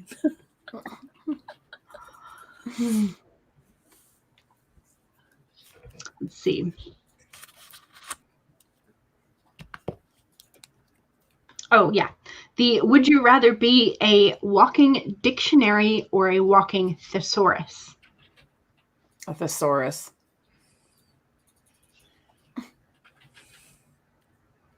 I'm always looking for synonyms when I'm writing. I'm like, what's another word for this? Because you know how you like are writing and you use bookshelf like 5 times in a row, and you're like, there's got to be another way to say shelf or book, or you know. So I'd rather be a thesaurus. Yeah. And plus, if you know enough of the words and you know their synonyms or antonyms, then you kind of don't necessarily need the dictionary. That's true. Mm-hmm. I would say thesaurus as well. And I'm actually jokingly called that in my house because everyone's like, it's like this word, but it's not. It's a different word. And I can't figure out, like, they're always like, what word is that? And you're like, oh, yes, thank you. Thank you. How did you know what I was thinking? And it's like, ask Abigail. So I do look up synonyms probably more than like anything else, like probably anything else when writing. So I think I would agree. Yeah. Plus, I kind of have a love-hate relationship with the dictionary because that was another thing that was punishment. It was like, go copy a page in the dictionary. Stop talking to me. That is punishment. Well, you know, I wasn't exactly a fantastic child, shall we say. I wonder why you have such a big vocabulary. For real. Except I don't use it all the time either. So, but yeah, that was one thing that when we moved to Georgia, I got into this habit of, like, if there was a teacher that I didn't really care for, I would just stop doing the homework for that class. And so my grades went into the toilet. And so one of my teachers had this thing where if you didn't turn in the homework, you had to copy a page of the dictionary. So I had to copy quite a few pages of the dictionary. So yeah, and that happened like every other year for 3 years, like where I would encounter a teacher who's like, I don't like you. So, and like, there's no point to that. Like this, it's like you hurt yourself because then you have to do more homework, like much more focused in order to bring your grade back up. So, like, yeah. I was a silly child. No forethought whatsoever. Would you rather have skin that changes colors based on your emotion, or tattoos all over your body depicting what you did yesterday? Oh. I'd say color changing skin based on emotions. I'd say color changing skin as well, unless the tattoos replace themselves. Because I mean, at some point you'd run out of skin. Yeah, the image would probably change. Yeah. So I mean, if it was what I did yesterday or whatever, and it was all over my skin, then I might do that too. I don't know, but I kind of I don't know. As long as they recycled, you know, like, yeah, you only saw what I did yesterday, and then tomorrow you'll see what I did today, then I would maybe do the tattoo thing. So but on the other hand, like, say this. Because I don't know if I want people to know what I think. Yeah, but say this was a character, okay, instead of us. Say this was a character in a romance novel or in a horror novel. Like the romance novel, what you did yesterday, if you had Bounce Chick Wow Wow with your love interest, you didn't get to where your tattoo shows up. On the other hand, like the horror or the murder mystery, like oh, there's an axe suddenly showing up on my head. I can totally these tattoos. Yeah, color changes skin. This is the way You're assuming too that it would be fully exposed, like here or something. Yeah, it might not be. It might be underneath. Scenario. If it death to Bob is across your back, you might be okay just wearing a shirt. And nobody will know. Yeah, but on the other hand, this doesn't specify where on the body the tattoo should go And it on. could change, so you might never know where it's going to show up. And then probably like the more you think about not wanting that particular act to show up, it would be like when it shows up in the middle of your forehead. Murderer. 6 to 10.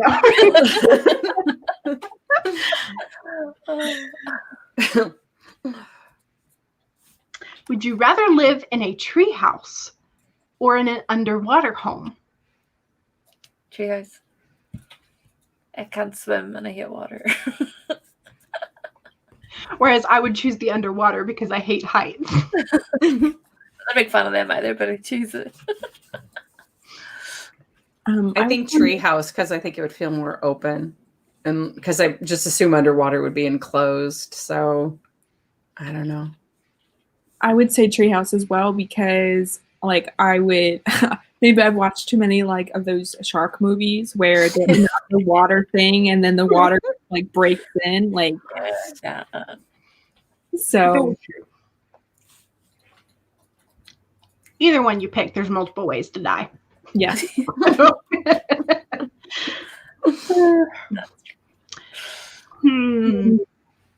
Would you rather only read your books out loud to share it with others, or have your book banned, but the underground market does exist? Banned. Yeah.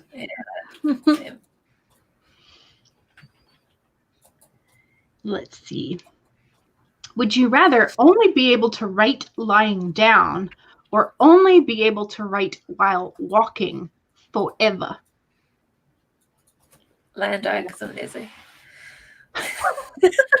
I'm going to go with walking. I've seen walking desks though. Like that's a thing now because I've seen a few writers do stuff on YouTube about their walking desks. So they're like, so I'm like, I feel like you could set that up easier than this, So Doesn't Kate Bechdel have like the Cycling bike desk or something? Yeah, so Kate just got a bike desk essentially, and Caro Brown set up her treadmill to where she has a sort of like a tray or a desk that she sets her laptop on, and I've seen that multiple times. I don't know. I think I would probably also choose the lazy option. I think there's an assumption though too. I maybe write 2 hours a day. I mean, and that's if I'm at like total peak, whatever, and being productive. So I think this idea that you might be writing 8 hours a day is probably not realistic. So I'm like, I could do 2 hours on a treadmill is not going to hurt me. Yeah. So, but I don't know if this counts as like editing writing or email. Oh yeah, that's true. So like in that case, for sure, laying down. I don't know if I could edit while moving. I could totally write while moving because I've done that. Like I've gone to the gym and brought stuff and kind of like types of, but I mean, it's hard enough. Like when you go to the gym, like if you're going to program in something to watch on TV, if you got to like put in stuff, that gets to be difficult. So I don't know. Yeah. I don't know. So Nicole says, I'll take both telekinesis and telepathy, please. Phoebe says, telekinesis because then if you were ever in a situation where someone was in danger, I could use the power to save them. Also true. And CB would rather be a walking dictionary. Okay. Like in high school, you were known as a walking dictionary, so you'll choose thesaurus. And CB says, I'll be a walking music dictionary. Specify there. Nicole would rather have color changing skin based on emotions because I find it hard for myself to express what I feel. I think I get red like based on my emotions anyway, so kind of already have that, right?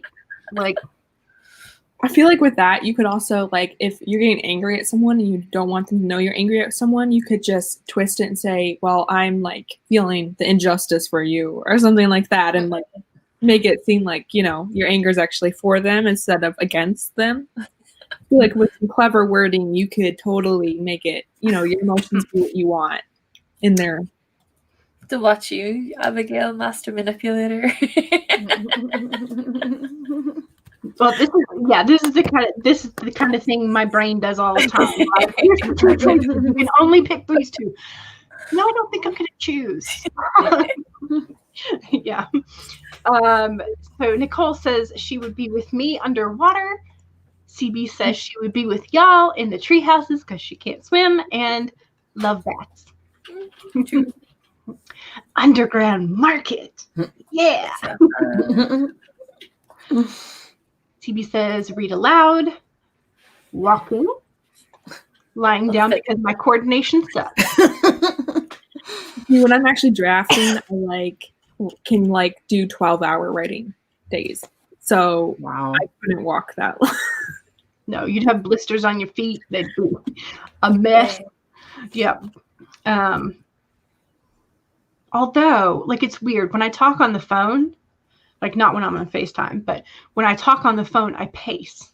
Like, I cannot sit still during a phone call. So if I was dictating, which I've not tried yet, I don't know if I would pace while dictating. That's weird. There's a couple times, I don't know with writing if I would do that, but when I'm on the phone communicating, pacing definitely happens. And sometimes brainstorming, I don't know, think better when I'm pacing than sitting down. But when I'm actually like in creativity mode, we're Tina. This kept happening to Tessa too last night on the. Every time we would unmute, she would she'd felt so bad. But come on. But yeah, I don't know, with writing, like, and having that creative mode on in my brain would work well with walking. Poor Tina. StreamYard just keeps. It's super windy here today, so I kind of wonder if I'm not having some sort of issue outside. Yeah. It was kind of storming early this morning, like, 3 a.m. So I was like, I hope that doesn't turn into thing.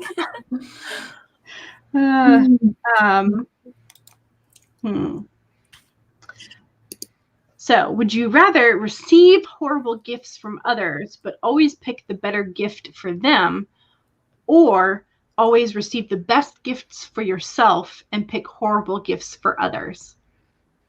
Receive horrible gifts. I think, yeah. I like finding like the perfect gift for somebody. Yeah. Because it's really nice when you find it like way ahead of time. You're like, yes, I don't have to think about what to get you anymore. Exactly. And that way, like, it's kind of, for me at least, it's a blessing and like a gift to give. Mm-hmm. So it's kind of like it makes up for me not getting a good gift, because it's like I'm blessing myself. Yes. Yeah. And plus, just like the excitement you see on their faces is really fun. Yeah, exactly. And it doesn't always have to be like a monetary thing either, which is always fun. We, my dad one year made us like blowpipe guns for mini marshmallows. So he like took the idea of like the PVC potato gun, but he made it for little miniature marshmallows. And so we had marshmallows all over our yard that Christmas morning. And then we took them down to my grandparents' place in Florida, and they live on the creek. So we were launching mini marshmallows out to the fish. That's really fun. So fun. Would you rather have someone read all of your texts or view all of your photos? Either one. The text. I think view all of my photos because I don't have anything scandalous in my photos. But I may have said unkind things from time to time in a text. So depends on who's reading it. Yeah. But yeah, my photos like sushi pictures, memes, dog pictures. A blurry thing. I have no idea what I took. Like a super zoomed in picture of a hummingbird feeder that you can't tell that the hummingbird's actually there. Yeah, go ahead, look at that. Like, if you want, go for it. Knock yourself out. Yeah. Hannah is here. Hello. Welcome. Let's see. Nicole is feeling sleepy. So you still got words done. Excellent. Yay. That is awesome. And CB says photos.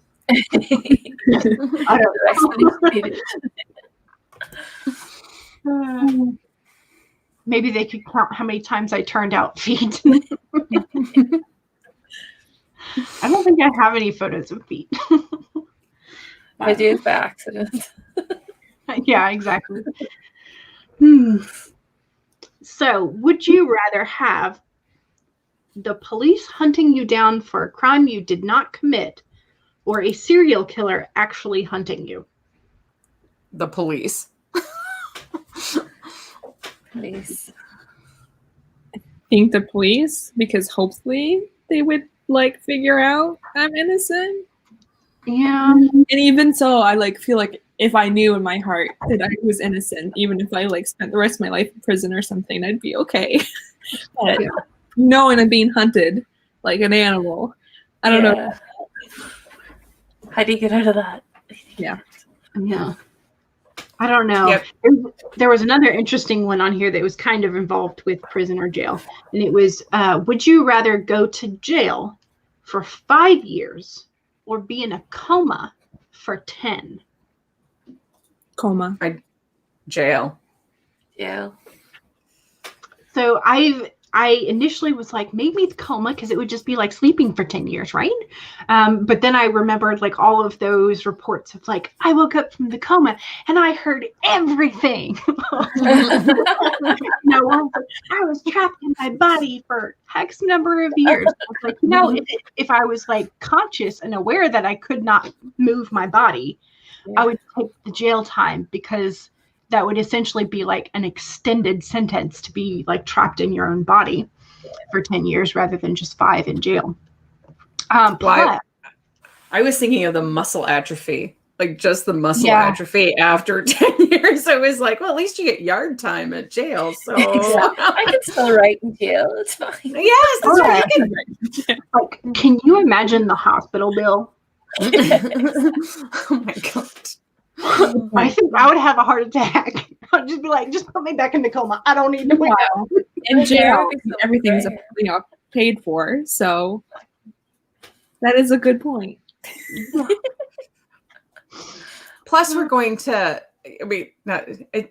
women's jail. I feel like that's not as rough as men's jail, So I could be wrong, but I know. That being said, I don't watch women prison shows or whatever. Like they have women behind bars. I don't ever watch anything like so. Maybe it's really violent there too. I don't know. I think it also depends on we're talking jail or prison because there's actually a big difference. Oh, true. That's true. The question said jail. So I see. Jail's apparently worse than prison. Believe it or not. Right. I feel like 5 years is a long time for a jail sentence. Yeah, though. you wouldn't actually be in jail for 5 years. Yeah. I don't know. But my sister-in-law is a doctor, and so when she was doing her college internship stuff, they had to do several stints with a facility that served one of the women's correction facilities. And so she said they were really nice to her because, they wanted her to write them prescriptions. So they would tell her like how to make a fantastic sandwich like in your cell. She's like, yeah, they're really inventive, like really creative people. So, like think of all the stories that you would have once you got out. Exactly. Plus good behavior, you could get out early. Yeah. CB says, much as I hate them, I would rather have the police hunting you than take the jail time because you'd actually finish a book. Well, I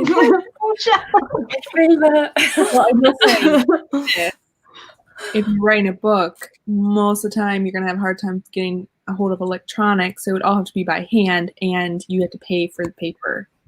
And it's way more expensive than on the outside. So you'd have to be getting money, most likely, from someone on the outside sending you money for you to be able to get paper. So I'll just put that little tidbit there. Apparently, I need to know more about jails. I do not know these things. And Devasia says, also, physical therapy is way too much effort. She goes, oh no, female prisoners are vicious. Unless, of course, you're Dorothy Zornbeck? No, I said that wrong. I put the B in the middle. Bornak? What is Bornak? From the Golden Girls. Dorothy's Bornak.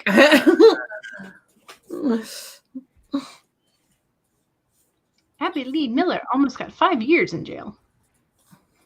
Did not know that. Oh, you write your novel on the sheet. What do? You need to rip your sheets apart to make the long, giant, knotted train to could have your jailbreak, and you wouldn't have. See, when prisoners write all over their cells, it's now beginning to make sense. Somebody just needs to sit down and go, okay, what chronological order is this in? So it's their brainstorming or their order.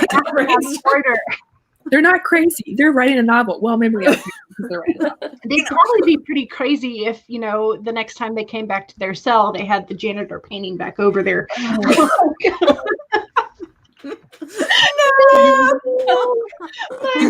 That would be the scariest horror type book for a story for me.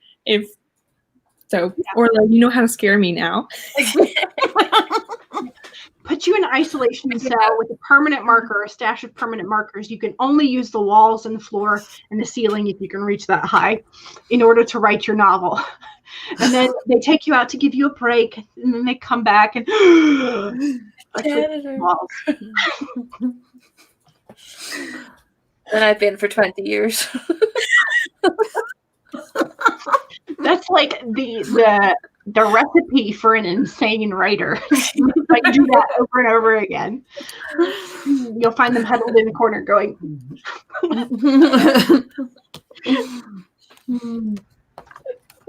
Would you rather have a mullet or a perm? Perm. I've had both.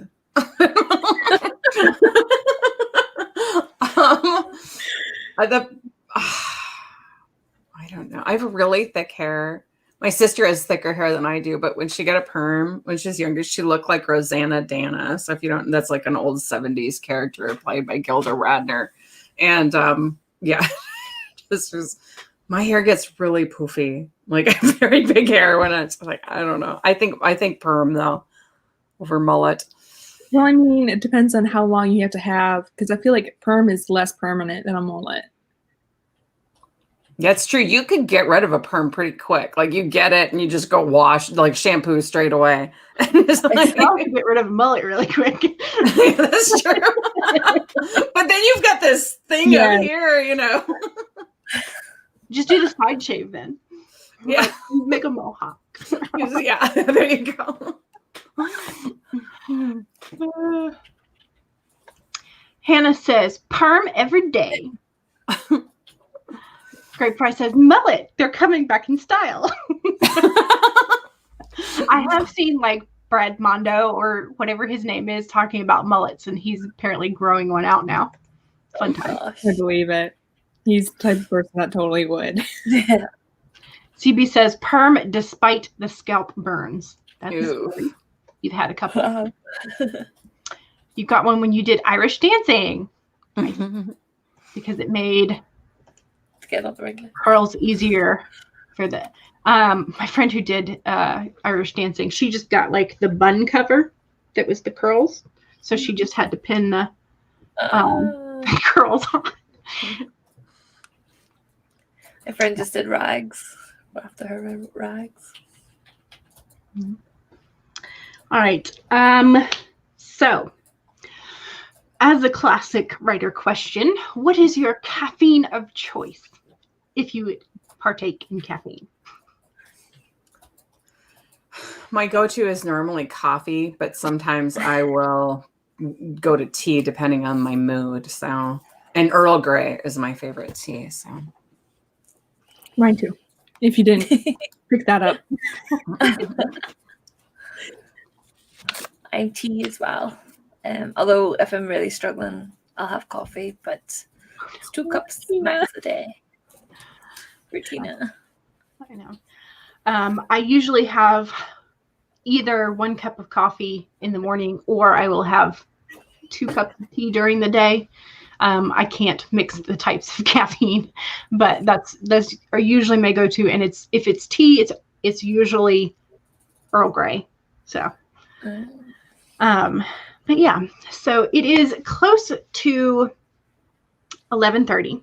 So I think we should probably go ahead and do our outros. That way everybody has a chance to take a break, half an hour break before the closing chat over on Jessica Williamson's channel. So we will start with Abigail, and then we will end up with me. So. Cool. Alrighty. Well, my name's Abigail, if you don't know who I am, and I have a YouTube channel in description. And thank you for having me, Jules. Hi, I'm Orla Hart. I also have a YouTube channel here, and I sometimes even upload to it. And thanks very much, Jules, for having us. It was a lot of fun today. I'm Tina Holland. I also have a YouTube channel. First Friday of every month, I have First Friday Lunch, and we talk about writing topics. And that's usually a live stream. I try and go right before Jules if she's doing a write-in that day. So thanks for having me, Jules, and I'm sorry for the technical difficulty. I'm sorry too, but I mean, technology, what are you going to do? Me. You, Tina. Save your documents. My name is Jules. I'm the Dawdling Writer. You are here on my channel. Hello. These lovely, wonderful people are in the description. Their channel descriptions, and as well as Abigail's book link on Amazon, and the playlist for Orla's audio anthology, and the link for the First Fridays is also in the description, so that is there for you. Thank you.